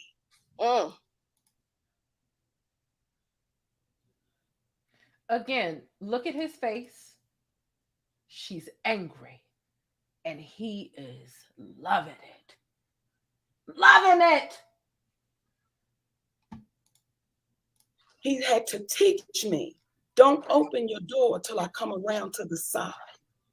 He had to teach me how to be nurturing. Because I came up from a place, let me be clear, where I had to fight for my goddamn self. Because see, my daddy was just like DL's ass. So you're projecting. So when you argue with DL Hughley, you're really arguing with a person that you've replaced their head and their face. You've placed your daddy's face on top of it. And instead of your daddy's not here, right, anymore for you to lash out at. But you weren't even messing with your daddy before all this happened. So you're addressing DL Hughley as if he was your dad. So you're You're lashing out. This is a temper tantrum, an extended one too. You're lashing out. Oh. You know, all of your fans, I've been in your comments, and your fans are literally relinquishing their support. They've had enough of you and this nonsense. They've tried to get through to you, and you got some fans that are like, stop coming to her comments trying to tell her about herself. No, she act like she's not above reproach, and she can press accountability upon everyone else, but no one can kind of remind her that her shit stinks too. Your fans have done it so lovingly, so caringly, but now they're fed up. So they're getting, their delivery is getting a bit more. Your sister done reached out and said, Mo, stop it. Hell, you about to walk on set with 50 Cent, and 50 Cent literally told you to shut up and stop. And you still going with this shit, my sweet baby. Listen, I know the Comedy Factory always is going to accept you in there because, baby, you from here. You have to figure out what you're going to do about all these other venues and all these other places that are going to exile you. Because the time is now to exile you. My daddy didn't put no protection on me either when he knew that my brother touched me. So see, I smell niggas like DL. I could smell that cowardliness in him. That's I'm gonna say this for the stage. I'm gonna say that part for the stage. But I recognize that energy. My father had a big bark, but his ass had no bite. Time for him to bite, he went in that bedroom and drank a bottle of liquor or a bottle of wine. So when I see DL Hughley and I see that you got a whole lot of bark, brother, but the moment the bite come back, you get to be tender toes, girl. And then you start crying to our community the things she said. But why haven't you told anybody what you said? Why haven't you told those Black women you've called me bitter and mentally deranged and psychotic, all because I'm trying to fight for equality? Yeah, and I disagree with that shit. That shit is not true. And ask for his opinion. We didn't ask for his commentary. And that's why I want to get back to the flyer now. Now, if I looked at this flyer, your picture is bigger. So I'm thinking Monique, you know, ain't been in the D in a minute. DL always in this bitch every 3 weeks. So, hey, Monique headlining. Okay, cool. That's what the flyer said. Now, the promoter playing off words, being slick and shit, starring both of y'all. Okay, that's the confusion right there. But this is where it gets tricky. And this is where I got to say something about this shit, man. Because a lot of people don't know that T.I. was supposed to be on the show. Now, don't nobody care. This is where the bullshit kicks in at. And I'm hip-hop to the gut, and I rep this shit to the end of the earth. Oh, Lord. And I know my boy T.I., man, good Negro, man. You know, actually, my man T.I., me and him did a scholarship program in Minneapolis, Minnesota, and we sent kids to college for free. You know what I'm saying? So, DL Hughley, and I know this for a fucking fact, told the promoter, if T.I. is on the show, he's not doing the fucking show. That's some hating shit. And it would have sold out probably 2 shows if Tip was on it with y'all. So, bottom line, DL, like I said in the beginning of the show, I've known DL for like 30 years. I ain't talked to him in 6. You know, he was always a straight cat with me when I saw him. I definitely saw the changing in him with him going after Ice Cube, going after Professor Griff.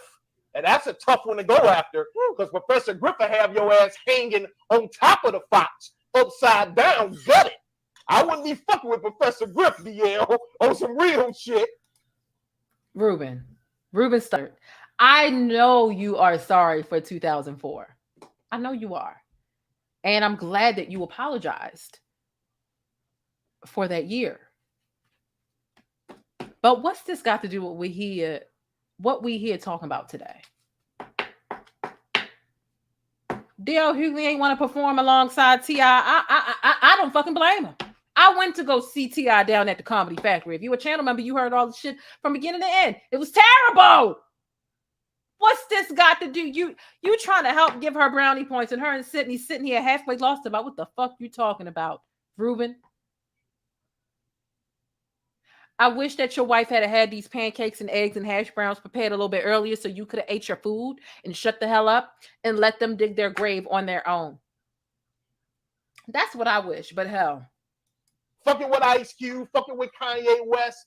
And I'm like, damn, why is a man in this position going at all our hip-hop heroes like this? So I started scratching my head. And when I heard that he said if T.I. on the show, he ain't coming to Detroit, that's some bullshit. What do y'all think of that? I'm looking at this. We don't care. Well, see, what I knew was there was a time T.I. was on the show, and there was a time T.I. wasn't. What I'm not going to ever do is mess with nobody's money. That's not what I'm going to ever do. So because I was the headliner of that show, and I saw T.I.'s name on there, listen, that's not my business. Hello? That's who the promoter chose to put on the show. Then he wasn't on the show. That's not my business. I don't ask any questions when my contract is intact. Yep. See, if you can go back, there was a time that DL was on the show Super Bowl weekend. And I was the headliner of that show, and the same contract that is out there right now, those promoters signed that contract too. Mm-hmm. That's then he wasn't on the show. I didn't question it. Mm-hmm. I didn't go to the promoters and say, what happened with DL? That's not my business. Mm-hmm. So again, that's not my business. He was on it, then he wasn't. If you know T.I. personally and T.I. is telling you what happened, then listen, I don't have no reason to believe it or not believe it. That's your relationship with that man. But what I will say is this, he was no longer on the show. Oh, yeah, it's a fact. DL Hughley straight up told the promoter that if... And how you know, Ruben? Since when did Ruben Studdard and T.I. get together and have conversations? How can we trust you? Don't nobody know you from a can of paint, Ruben. I went back and I seen your other videos before this, right? And you typically, your average is about 17 views a video. I shit you not. I'm not lying. I'm not lying, you guys. I'm not trying to throw shade. I'm only stating his statistics and what I saw when I researched who he was. Ruben Studdard, you need more people. You need more people. And listen, I am not a T.I. fan. Listen. If you've been following me for a while, you know I cannot stand his misogynistic ass. However, even with you, Ruben, how do we know? Let me. Am I tripping? No, I don't think so. I don't think so. Let's keep going. T.I. is on the show. He ain't doing the show. But let's clear this up now. It didn't come from T.I. No. Let's just put that. I got to be right now. It didn't come from T.I. But it did happen. It happened for sure. And I need to say something because it makes me very upset. But I did contact T.I. manager and let him know immediately what went down. Go ahead.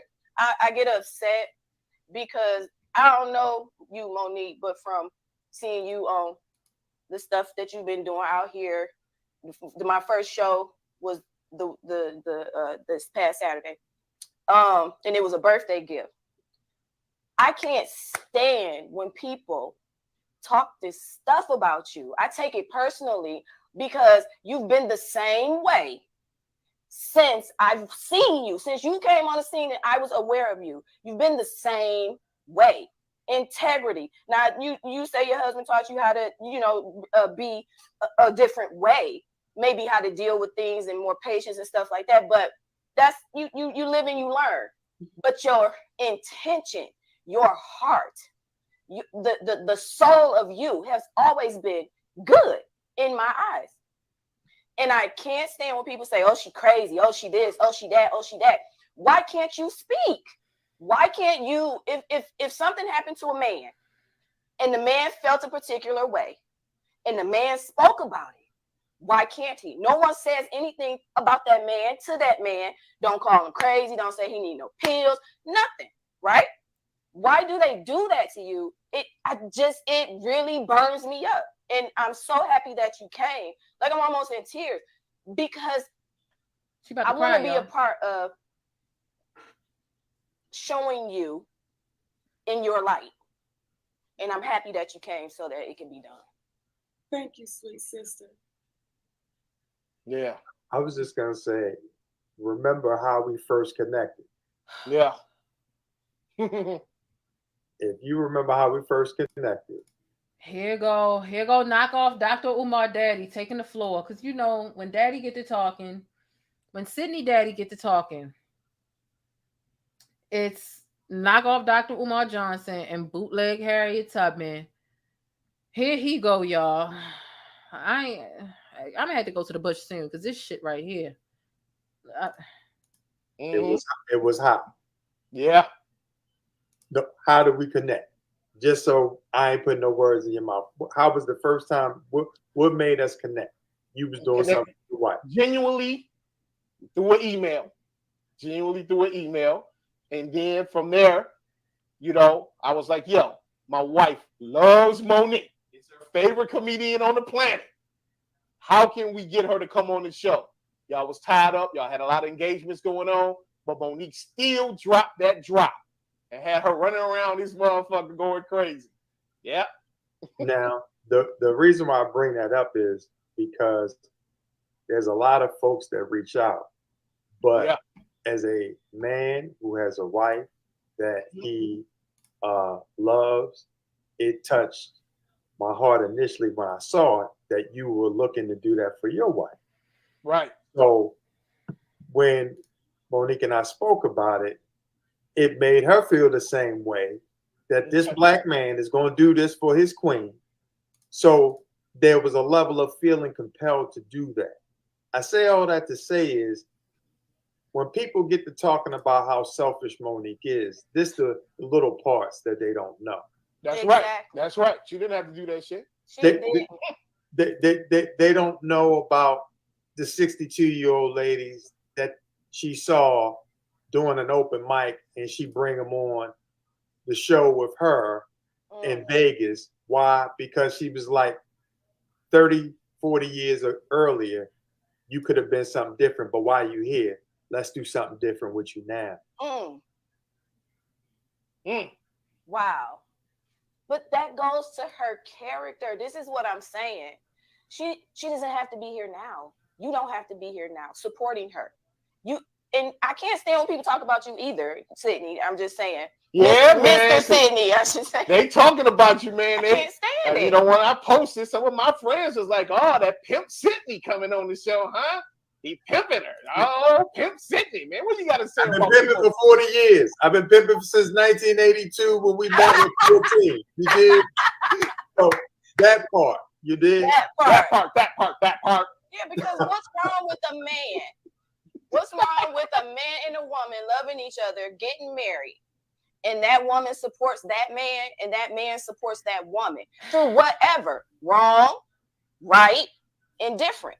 What's wrong with that? I just don't get it. Because people say the same type of stuff about us. We got the flip side going on, you know, because I've been knowing her since the 4th grade. You know what I'm saying? We got together after high school. We've been together 30 years. Yeah. Now, one breakup, never been a time where I'm going to stay here for a month or I'm leaving for 3 weeks. None of that. No breakups. Not saying this shit is easy. No, it's not. I'm not saying it's easy, but we stiff it out and there's no breakups. So what I want to say about this situation is I've ran a record company in my prior years. She was a general manager. Long as she's feeding motherfuckers, long as she's doing people hair, long as she's paying phone bills, Keisha's the greatest bitch on earth. Oh my God. But as soon as the motherfuckers do sneaky shit or get caught going behind the back, doing different shows they don't post to because their contracts say they're obligated not to do this and do that, and she checks them on it, now Keisha's the bitch. She's the worst woman on earth.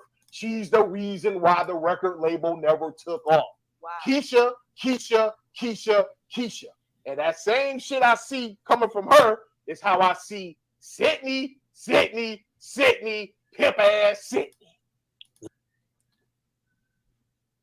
So what you all just shared with me, Dr. Umar, Harriet, and Ruben, What you just let it be known is that you are only willing to interview with people who identify directly with you, because this couple is a couple who have been under the same scrutiny as you. It's just reverse. He's Monique in their relationship and she's Sydney.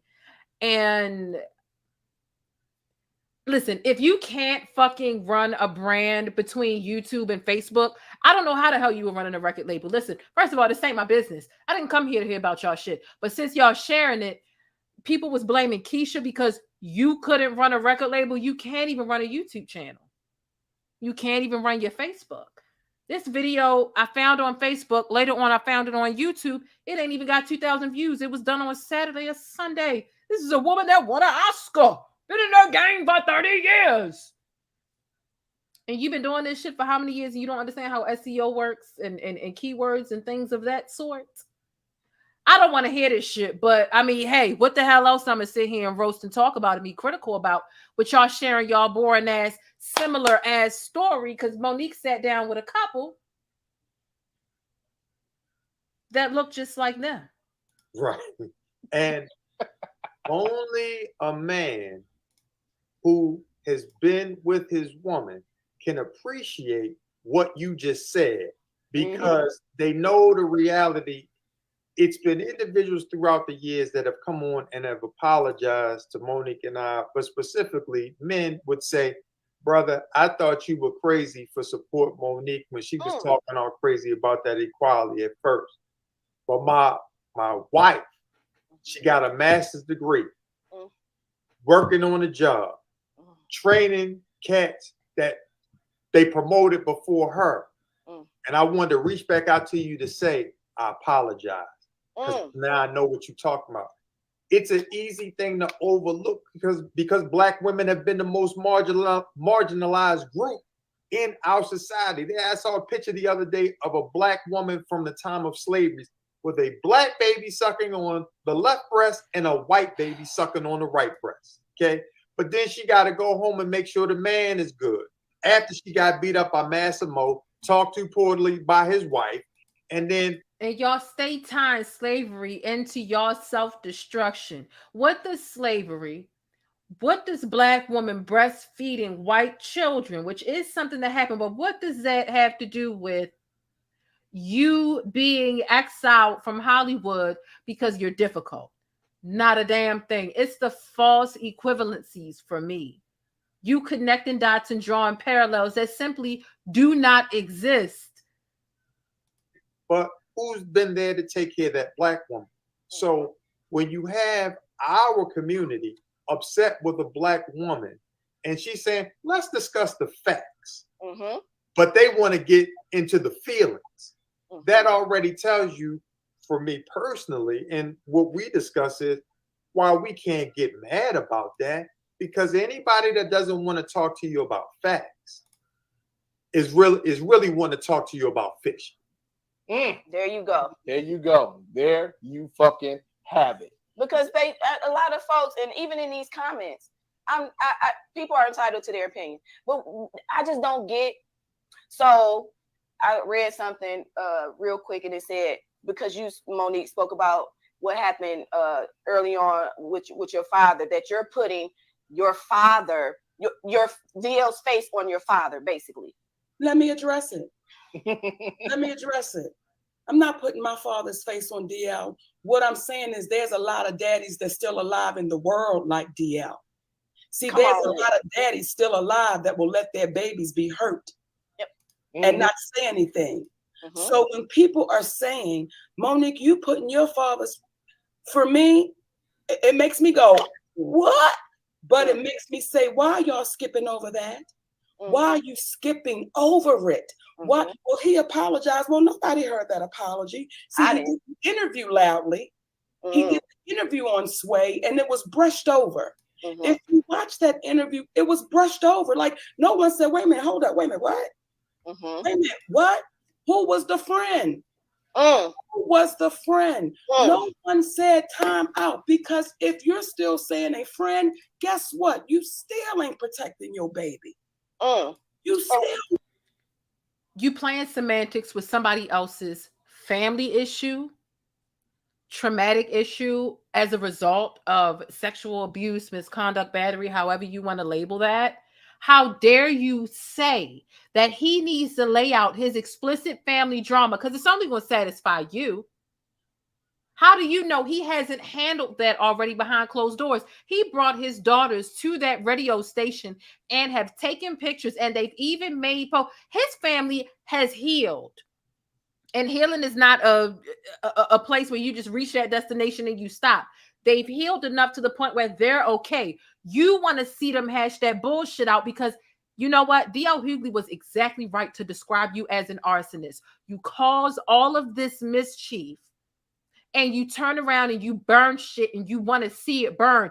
Who are you? Because if you want to see him hash out his family drama in front of everyone, like he's doing a reality show and he's not, then hash out yours in front of the world too. It's really interesting, Monique, how you want people to hash out their private and intimate issues pertaining to their family. How about you and daddy talk about all of your issues in front of everybody? How about you address your childhood trauma and your brother, and why you ain't show up to your family's funeral in front of everyone? I bet you will not, because it's uncomfortable and it's really not the world's business.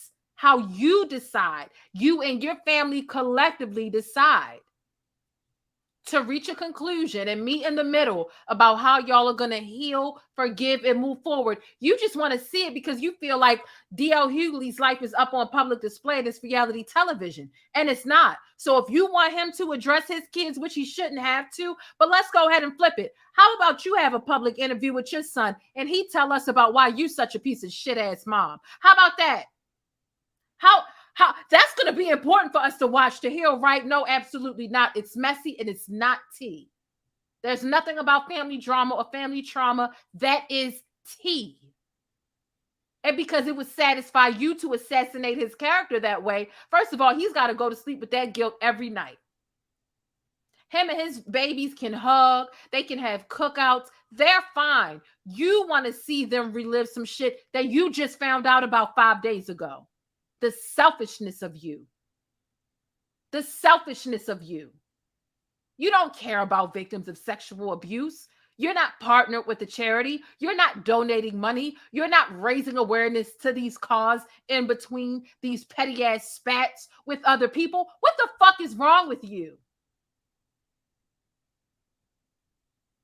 Post your contract. Talk about who molested da-da-da and da-da-da. Meanwhile, you done kept all of your molestation bullshit behind closed doors. Not bullshit, because it's not, right? You've kept your trauma behind closed doors because that's what you want to do. But you strategically bring it out when you want some sympathy because you like being a victim, because that is when you get the most attention.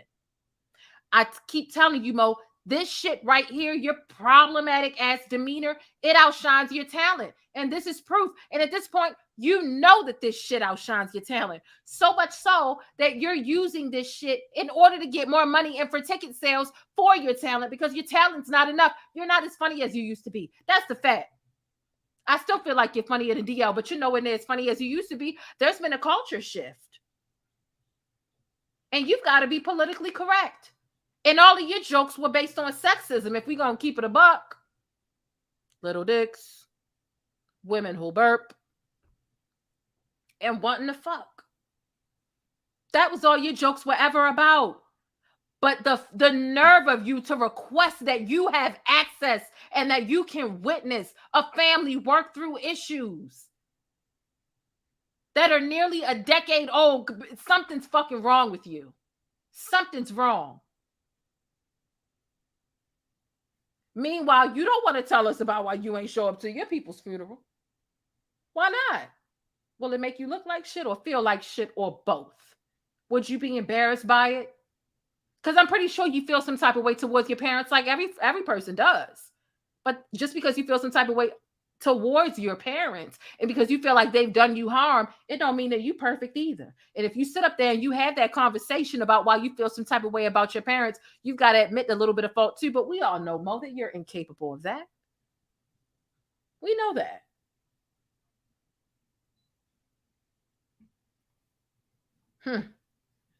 Not putting no protection on your baby. So I appreciate, Keisha, Mm-hmm.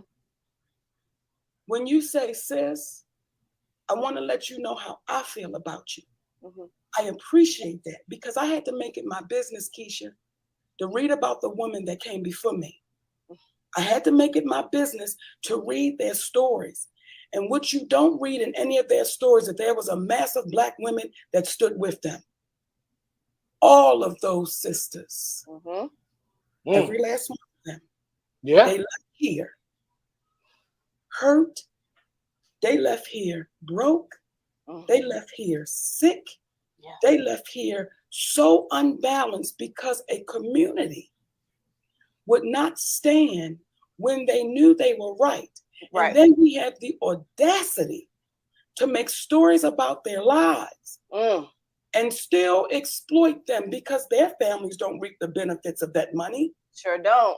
No one gets. This is a really good comment. It says, MoNique wants DL Hughley's daughter to continue to not forgive DL Hughley the way she still hasn't forgiven her father. And that's exactly true. She never forgave her father and he's gone. She never worked that issue out. And she wants to project that lack of forgiveness that she has. She wants DL Hughley's daughter to do the same thing. And that's some selfish ass shit. Just because you haven't got the healing, the redemption, the understanding, all of that, just because you haven't got it doesn't mean that you need to encourage other young Black women or women at all to suffer the same way you have. Because if anybody knows anything about anything, what do we know? We know that forgiveness for the most part is not for the other person. It's for you. It's to set you free from the stuff that you are holding on to by not forgiving them. Forgiveness does more of a service to you than it does the person that you're forgiving because it sets you free. Because holding that grudge is heavy and you'll bleed on people who have not cut you. But, okay. Paid in that woman's family, but now we're going to tell your story and make you be the hero that we knew you were all along, but we were just too afraid. So we have a community of Black women, not all of us, because we got sisters like me and you, Keisha.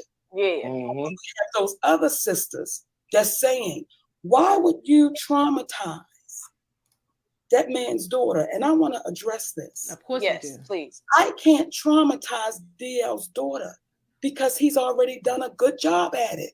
I can't do that. I simply repost. Let's go to the bush because I can't believe she just doubled down on this. Let's take a trip. Okay. This is a sick Negro. This is a sick Negro. 100%. It was gone. Let me just go in the bush and weep. Let me just go in the bush and weep. I just have to go in the bush and weep. Really. I don't understand. I swear to God, I don't understand. How dare you say I can't re-traumatize you because your father? So you keep using that. Your father did it, not me, but you keep taking that dig by bringing it up. That's trauma 101, baby. Re-traumatization is a thing. And if you don't know the definition, you need to look it up. But see, you know, Mo was born around about 1965. They really don't understand trauma because they don't want to. They feel like it's bullshit. They feel like this younger generation learned all of these buzzwords and they overuse them. And sometimes it does get overused. However, you can't sit here and say that this young girl is not re-triggered and re-traumatized by you putting this information out again.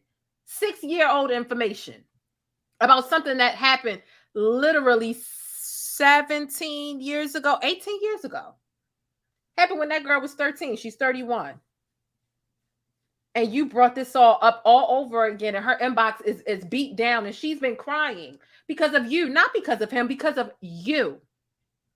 But you want to deny that and address that, baby. You lost a lot of Black support. Because let me tell you one thing about us in 2022. We're very self-aware. And we're more emotionally astute than we've ever been. Some are lost causes. And I think that you're one of them. However, you lost a lot of people. There are a lot of people who have experienced the shit that you are weaponizing right now, and they don't respect that. I can't even tell you about the hour and a half I spent in your comments just watching your own fans read you.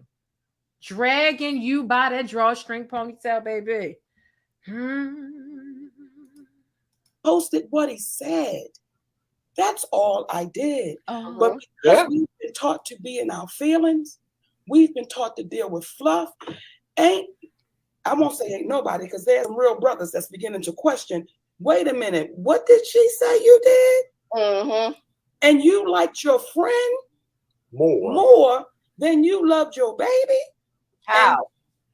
And how? So when I say of a coward, do y'all feel how I could say that? Because let me tell you something, my sweet brother. If your baby girl came to you and told you that one of your homeboys put his hands on her, would you see your homeboy? I'm going to say what Ja Rule's favorite word is. Murder! Murder! Okay. I wouldn't ask that you murder.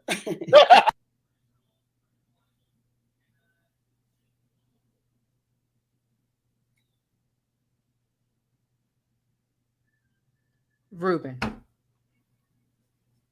we've been through this. Stop it. You have got to stop it, murder. I need to stop. Y'all need to grow up. Grow up. Tired of telling y'all to grow up. Y'all need to stop it.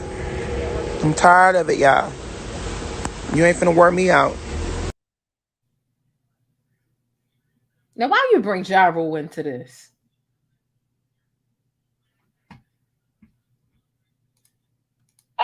What I would ask is that you would hold your baby's hand all the way through and watch his ass get locked up.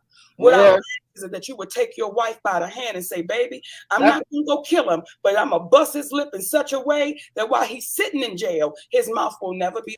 So that's how you want him to handle his family's issue. It's already happened. It can't change. It's not like you're influencing some shit that he can go do right now. The same. See, that's lighting them up is a form of murder as well. It's still a form of murder. Okay, let's clean it up. Okay, because we ain't killers. But in our community, we've been taught. I'm gonna tell you something else. I remember my mother saying to me when I came out with it, why would you say his name? Why would you say his name? Why couldn't you just say a family member? Why would you say his name? I said, Ma, because that puts everybody on trial. That puts my uncles on trial. That puts my other brother on trial. That puts daddy friends on trial. That puts every man that has been in my life on trial. And that's unfair. So when, again, you have a man saying my friend, well, it puts all your friends on trial. Because you said I have that was my really, really, really good friend. Monique, you literally just said you won't say the person who did it to you's name because it will put your family on trial. And that is how you chose to deal with it. Because you felt like other people would, and that's your way. But please let it be known that that's not the only way that you can address that type of misconduct and trauma. And for you to expect for DL to handle it the way that you wished your father would have handled it is asinine. It's asinine as hell. And I didn't want to inconvenience that friendship. Well, you have some really, really good friends. You put all of them on trial until you say, this is the person. So I don't mind the ridicule, Keisha. I don't mind the ridicule, baby. I don't mind them throwing the mud, slinging the dirt, because if it helps one little girl, say, listen, this the person. This is the person. So to DL's. But what little girl is it helping? Because we know about the person who was a little girl when it happened. We know about the woman that you hurt. And when she experienced that trauma, she was a little girl. So it's fuck her. I'm bringing up her trauma in the name of just airing this out sloppily with no tact, haphazardly. You think that that's helping somebody? It's not. But those are the words that you use in the word games that you play in order to get into people's minds who really feel like, oh, she's for us. Because she say, I love us for real. Notice she say, I love us for real. When she say us, she talking about her and daddy. She's not talking about nobody else. She's in her own world. secluded from the rest of the world. And daddy keep that battery in her back to make sure she stays as triggered as she needs to load up that gun so she can fire off at everybody else but him. He's the reason why your contracts have been bullshit for years. You had an issue with your contract with Netflix. You had an issue with your contract recently. And there's been a couple other times where you've had contractual issues. All the contracts been written by daddy. At some point, daddy's the issue and you. So in order to keep you from turning around and saying, hey, you're the common denominator, daddy. He keeps you barking up and barking at other people, only black people too, while you embrace people who hurl slurs at black people, aka Roseanne Barr. I found several tweets of her calling people of color apes when she was angry, which is why she got canceled even by the whites. And here you are taking her in. Girl. Family, to his beautiful wife, to both of his daughters, listen, the intention is not to hurt y'all. Because I'm not saying anything that your father ain't already said. Bye. Wow. You need to advocate for the young lady. Wow. Actually more angry at MoNique for speaking. You said you're not saying anything that the father ain't already said. Let's be clear. You didn't go to either one of your parents' funerals, and DL Hughley called you miserable and bitter. You mean to tell me that your parents, who know you better than anybody else knows you, never called you miserable and bitter when you are? You're upset that DL Hughley called you miserable and bitter. I would bet my last dollar that your parents have called you problematic and called you the problem before. And DL Hughley is just one of many persons to say that. I guarantee you your parents told you about yourself, and that's why you don't fuck with them. So how does that make sense? You're so hypocritical and contradictory. It doesn't make any sense. It doesn't make any sense. There's no way you got out here and all these people started calling you difficult, miserable, bitter, this, that, and the third, and you heard none of that from your parents? Your parents know who the fuck they raised. They raised a problem. You're a problem. And I'm pretty positive they told you that before. So why you so tender and DL about it? Why? Girl. Speaking about that, then they are in their need to know who was the one who did that. Have they taken responsibility for it? And when you are an individual who has been a victim of molestation, and not only to be molested by your brother, but to have your brother take you and let his friends do it, and your parents don't say anything to your brother or do anything, well, then you learn the art of fighting for yourself. When you have a partner and you learn how to utilize that partner, we sit here together. Because see, this is one of the most beautiful podcasts we've ever done, because it's two black families sitting here coming together, and what drew us to one another is that we were two black families that love their mate. Totally. But that's the part that folks don't want to really acknowledge. Right. Definitely. They don't want to. Right. If you love your mother, if you love your sisters, if you love your brothers, then how do you not love your daughter enough to support her and be verbal about who it is? Because the moment that individual touched your daughter was the moment he was no longer a very good friend. Period. I want to get back to the Detroit show real quick. Get back to. Thank you, sir. Because goddamn it, this ain't got nothing to do with nothing. You sitting here trying to, bitch, he don't like you. Y'all are beefing. You disrespected him.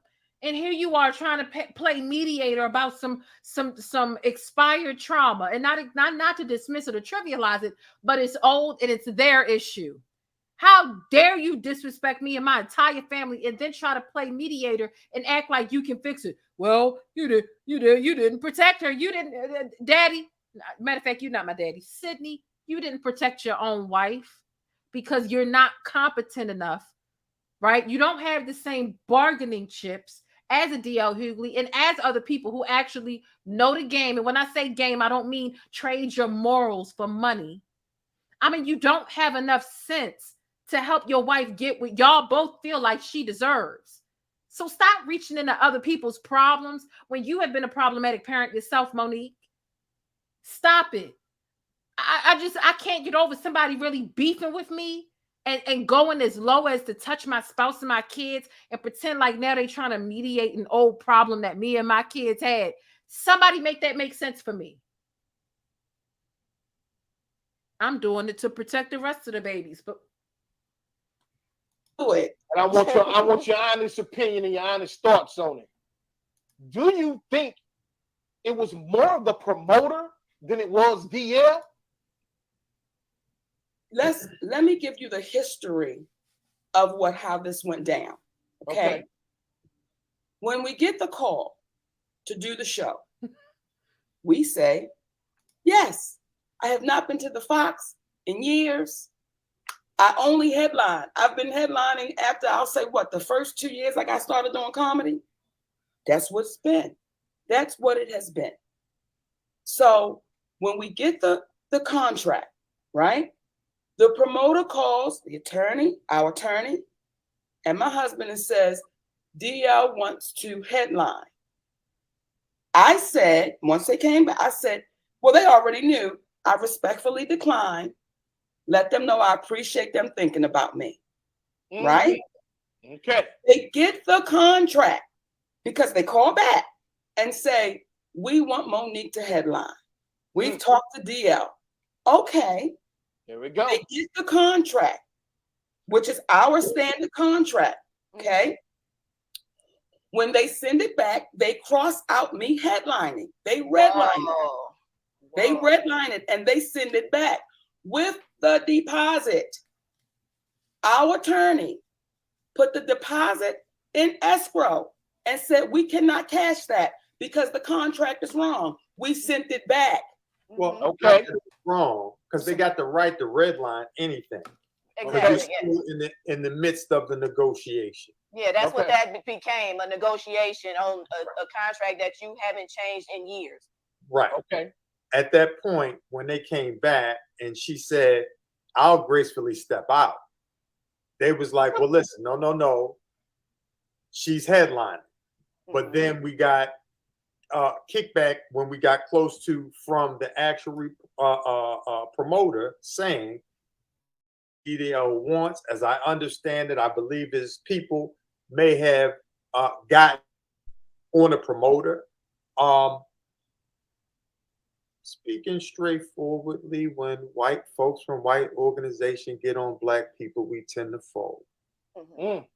There's a level of courage that we don't have simply because of the color of our skin, which, in my humble opinion, perpetuates a level of supremacy. And we're conduits of that, but that's another story. Yep. So he wanted me to have a conversation with their people in reference to this dynamic. Long as I've been a man, I'm not here to tell another man how they want to conduct their business. The reality is, the only person that I needed to talk to was the promoter to say, this is what you signed. You had a verbal in which he articulated. I had a verbal agreement with DL. We don't have a contract. That's the reason why you see a deal memo. Performance agreement. That's right. Two different things. Two different things. For those who don't know. A contract is a contract. A deal memo is a fucking ideal. Yep. Lovely. So that said, please talk to him. Would you talk to him? That's not our business. I'm talking to you because we did the deal with you. The deposit was from you. The business was with you. We're not needing to have dialogue with individuals we don't have anything on paper with. Right. He said, okay. Gave us 2 different runs of show where MoNique would be close. We said, if we could be so kind, let us point you back to the contract. What does the contract say?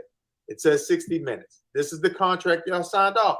There was an opportunity for you to redline that as you did earlier as it related to MoNique being the headline. You elected not to do that. So isn't it our right to hold you to that? Being that you said you're the type of person that your word is everything with regards to the verbal contract that he gave to DL. So if your word is everything, surely your signature means even more because you guys signed this. That's right. So, that said, the night of the show, as Monique said to you earlier, there was the old switcheroony.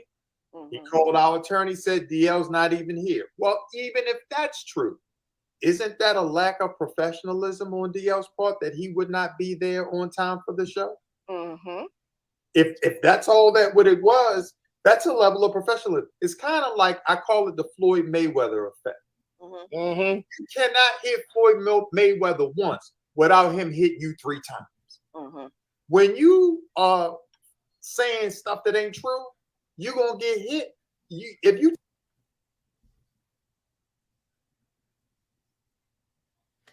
The Floyd Mayweather effect. The name dropping has gotten out of control. Now you explaining a Floyd Mayweather effect as it pertains. tell one lie, you're going to get hit with 5 truths. And that's what keeps happening. And that's why they really don't want to have a real discussion about it. They want to give you red herrings and throw your attention to things that Monique didn't really say. Like, she insulted his family by being an advocate for him staying quiet when his daughter was touched by someone, and they bring the authorities or hurt this cat or nothing happened to this cat. All she did was play what he said. You're upset that DL Hughley didn't beat somebody's ass in the midst, and his children and their painful memories are collateral damage in this quest because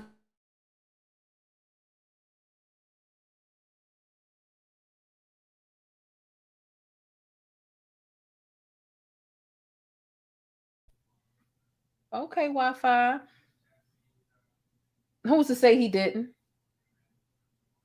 And who's to say DL Hughley didn't beat the man's ass? He just didn't share that.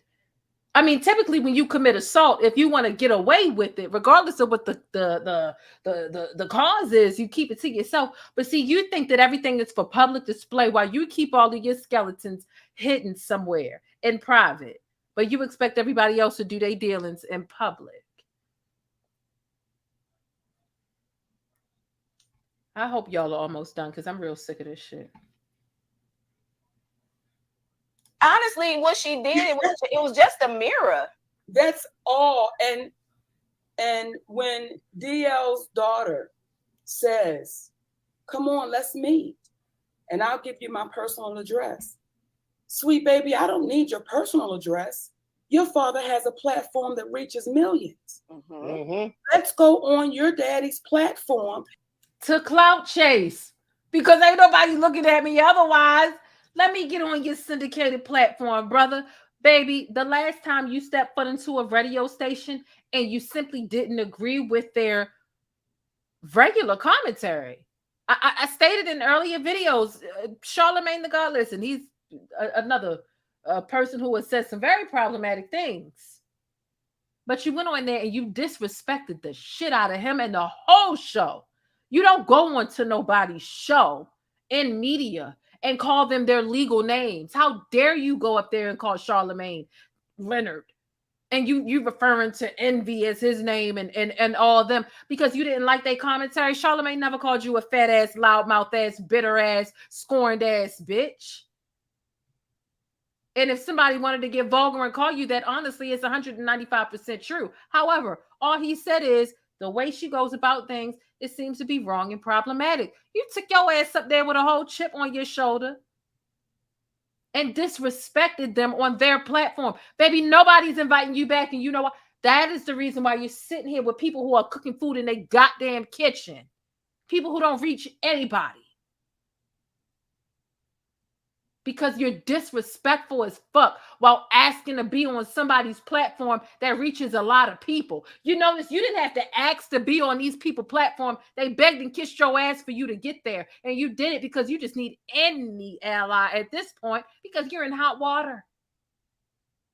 You couldn't find somebody that actually already had notoriety and visibility and relevancy to go on. All the people with notoriety and visibility and relevancy are going to hold you to task or ask you difficult questions. Otherwise, people are going to call it a what?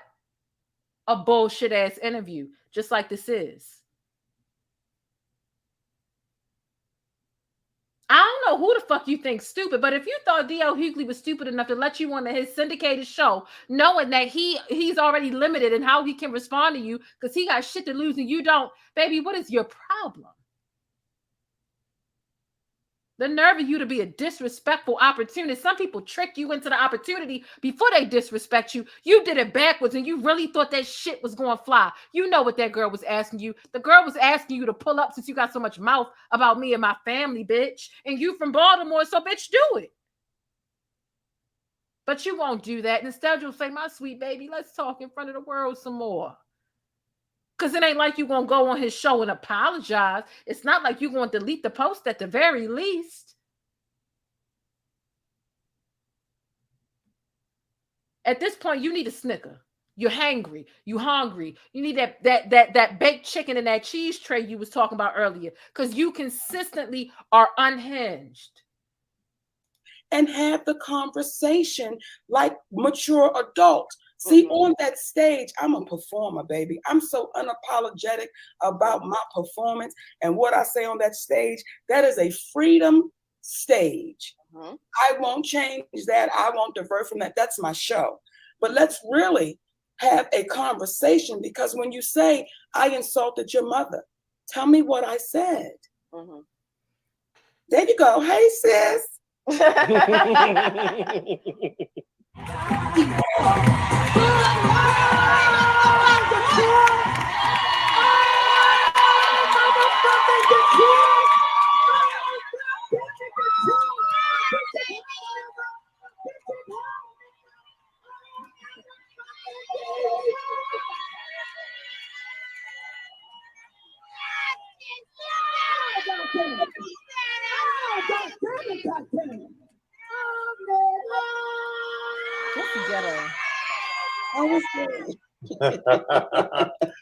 And they try to say you're not funny. Yeah. That's what a lot of guys trying to say. You know Monique ain't funny, but all I heard was a bunch of screaming and yelling, and all you did was walk the fuck out. Weird. I hadn't even talked yet. Weird. Weird as shit. And I can't say this enough. What makes you any different from any other person in the world that has things, whether little or big or even in the middle, happen to them? And this is where this is the question. So you have a choice. Each individual person has a choice. The choice is, do I speak about it? Do I speak about it or not? Do I speak about it in public? Do I tell, one person or 10? Or do I tell no one and die inside because I'm holding something in, depending on how big or small it is?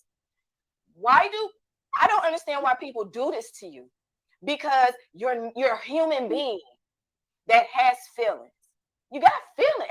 Every human being has feelings, but every individual human being deals with their feelings different.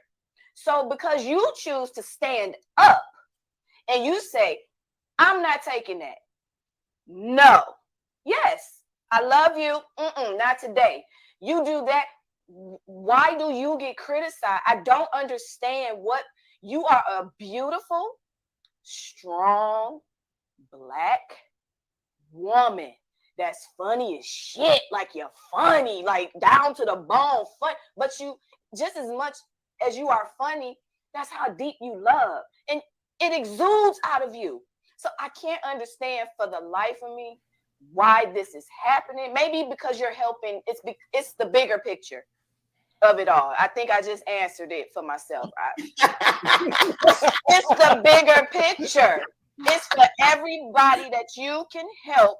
She don't understand why people do this to Monique, because Monique is a human being with feelings. Will you tell me who Monique done went up against that ain't a human being with feelings? That's the excuse as to why people shouldn't try to maybe hold her accountable, give her a dose of her own medicine, or fire back at her when she's being unnecessary and when she's unprovoked and weaponizing somebody else. All right. Along the way, being the person that you are. Got it. Thanks, God. So backstage at the concert, this is what I heard also. I heard basically they told you basically you can leave and don't perform if you want, and we gonna tell the whole city you just left and took the money. Did someone tell you that? Baby, no one told me that.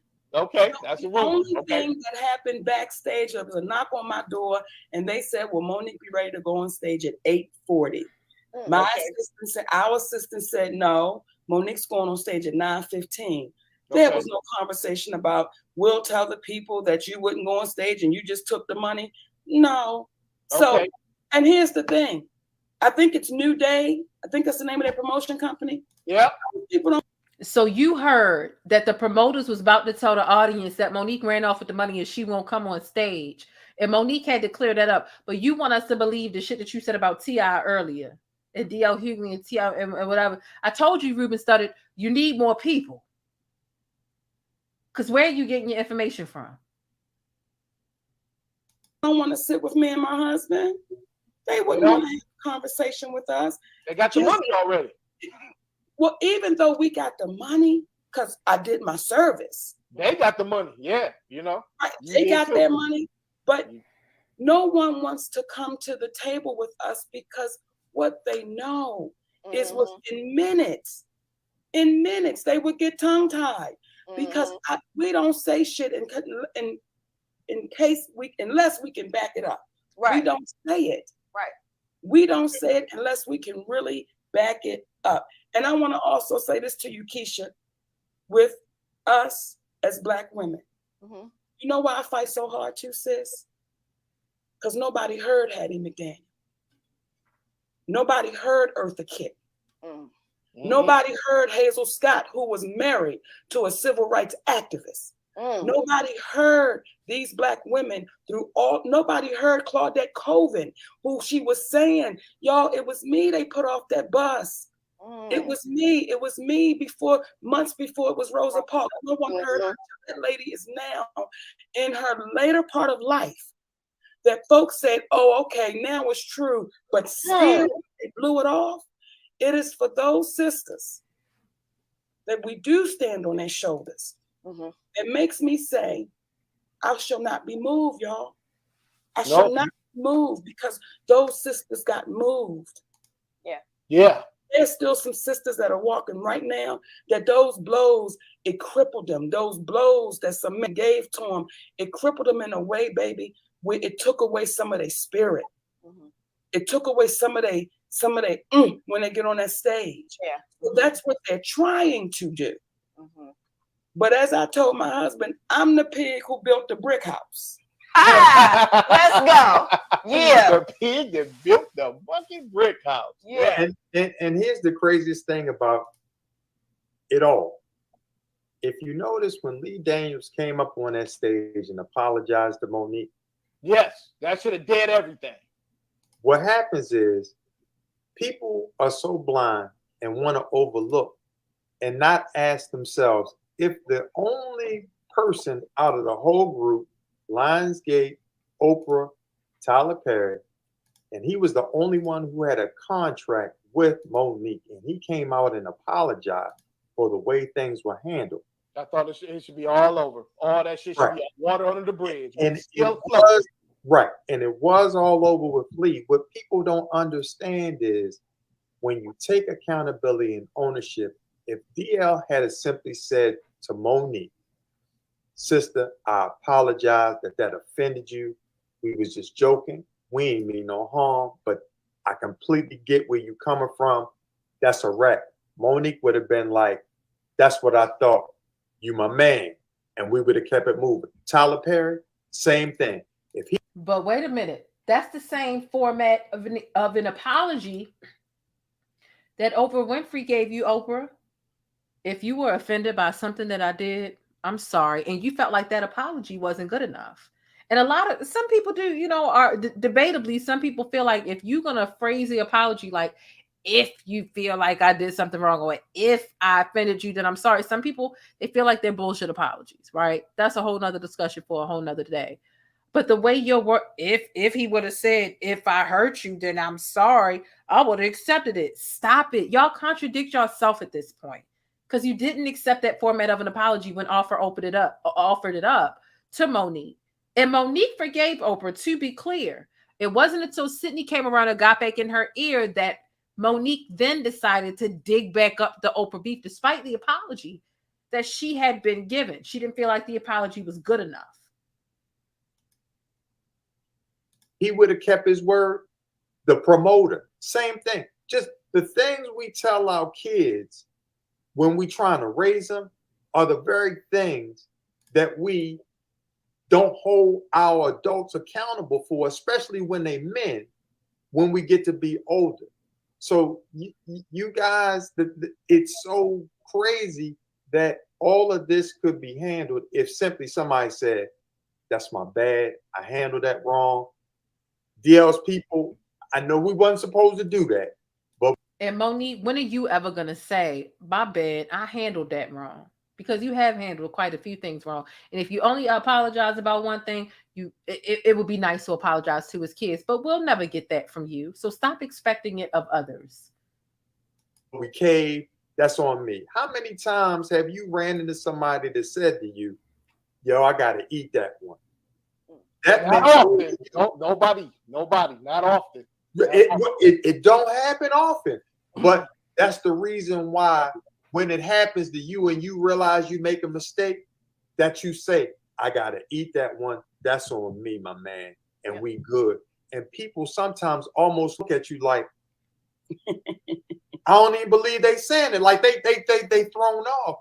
But we got to do what's counterintuitive and start taking accountability and holding people accountable. Because I've never in my life until recently have seen so many black men that were willing to attack black women. That's crazy. It's out of hand. It's out of hand. And they talking about how emotional the black women are or how women are. It's these guys that are really the new bitches. My man. You know, to keep it 100. And also, man, once again, bringing up Lee Daniels, even though it was never too late, he did apologize. That should have killed everything. Please. I mean, that even goes deep with the Netflix situation because you're doing something with Netflix now. You know what I'm saying? Got to speed it up. You were right. Some of them comedians on Netflix getting them top dollars are garbage. You know what I'm saying? And you should have got top dollar. But I ain't said nobody was garbage. We're going to skip that because you're doing a new movie. No, Monique didn't say that. No, I didn't say nobody was garbage. I said them comedians. I said it, champ town. You know what I'm saying? But right over the bridge, shout out to Netflix because they actually are working with you, even though y'all had your ups and downs. Now you're doing a movie with Lee Daniels on Netflix. Is that correct? That is correct. So everybody should be shutting the fuck up right about now. Shut the fuck up. Everybody should be shutting the fuck up right about now. Can I tell y'all why I feel y'all connection?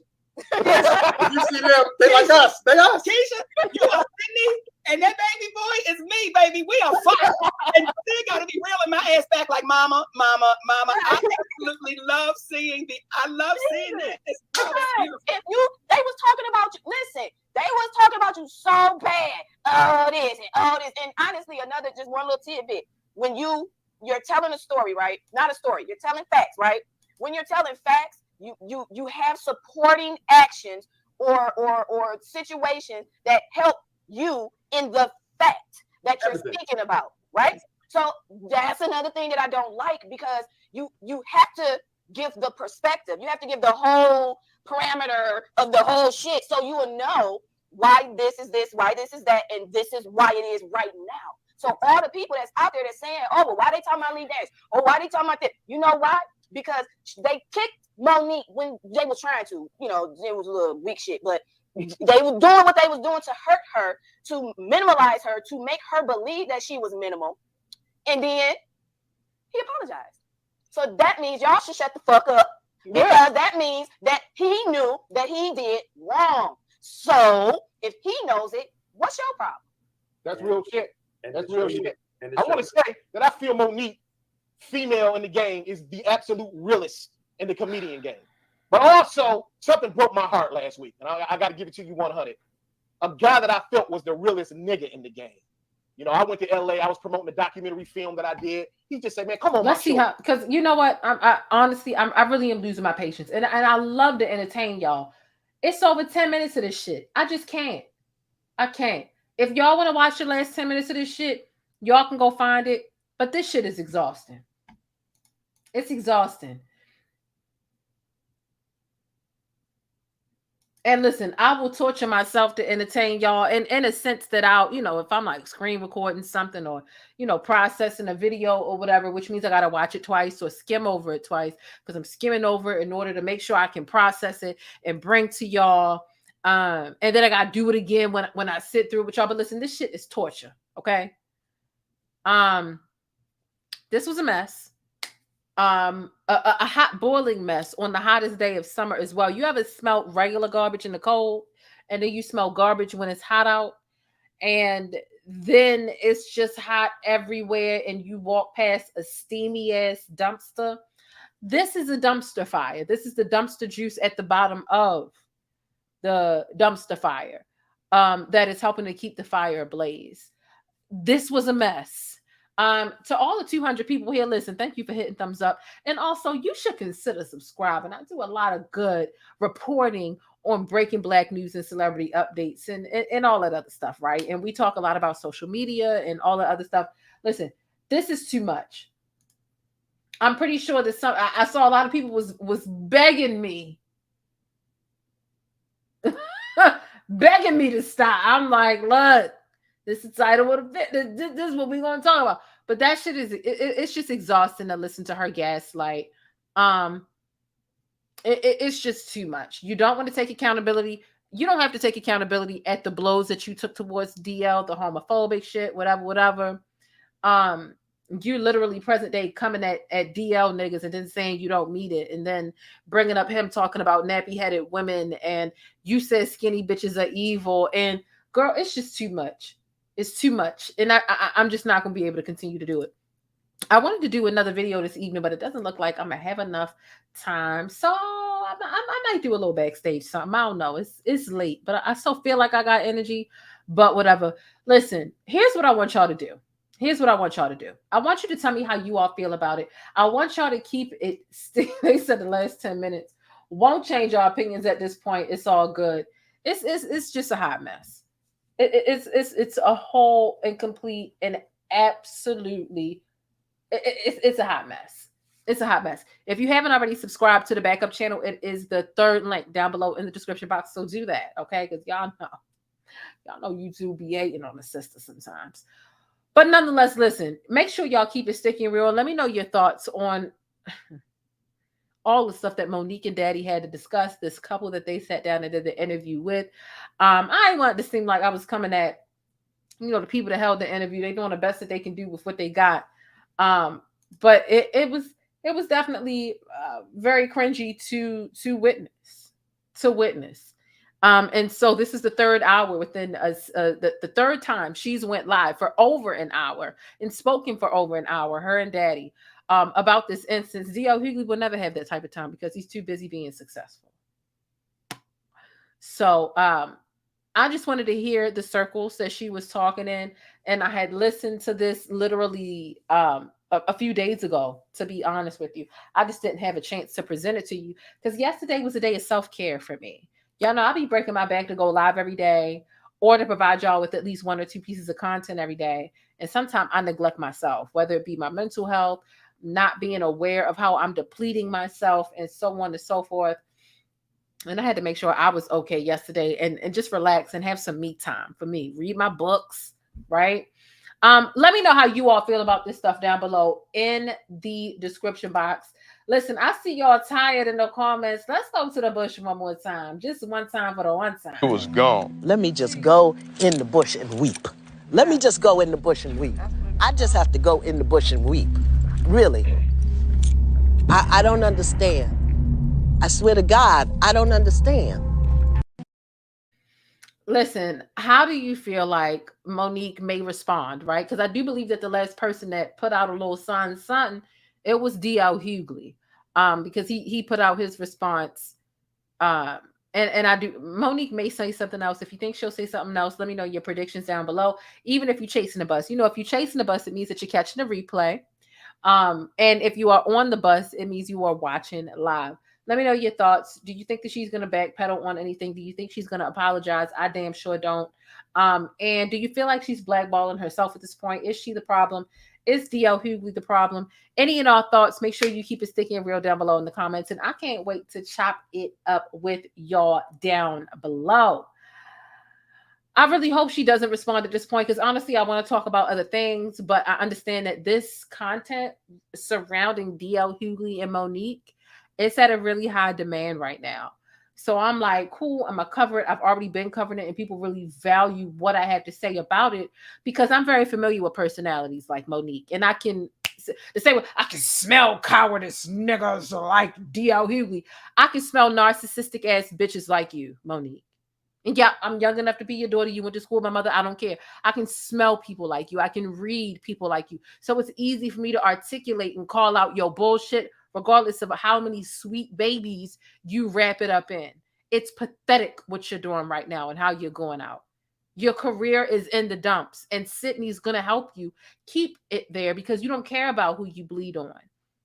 But I know one person you aren't bleeding on, and it's Daddy. And you too old to be this stigmatized and this blind by this nigga that's got you self-sabotaging yourself. You too old and too wise for that shit. My sweet baby, your hair is beautifully silver, not even gray. It's silver. You are vintage. You too old to be letting this nigga got your nose open wide like 7-Eleven. To the point where you can't even see what's logical and what's not. He is enabling you to refuse to heal while you lash out at everybody else. That reminds you of your trauma that clearly is unaddressed.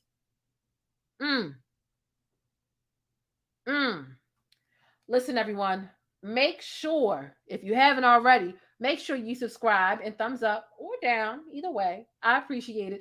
But make sure y'all hit that notification bell so that you don't ever miss out on any of this breaking Black news and celebrity updates. If you want to do a little something extra, a little something, put a little razzle dazzle on top of the pancakes and the syrup and all that stuff, make sure you hit the notification bell, okay? Think critically and independently, all right? And y'all say beautiful, black, and blessed and drop some pancakes down below in the chat. I'm going to catch y'all next time. I'm exhausted. I'm hungry. MoNique be doing too much. She is not putting on for Baltimore with this bullshit ass behavior. And I'm going to catch y'all next time. Deuces. But that's it. If you want to catch more of my commentary on Black culture or vital and trending information, be sure to subscribe by hitting that little square in the middle of the screen, or I'll catch you in one of these rectangles to the right in another video. I'll see you there.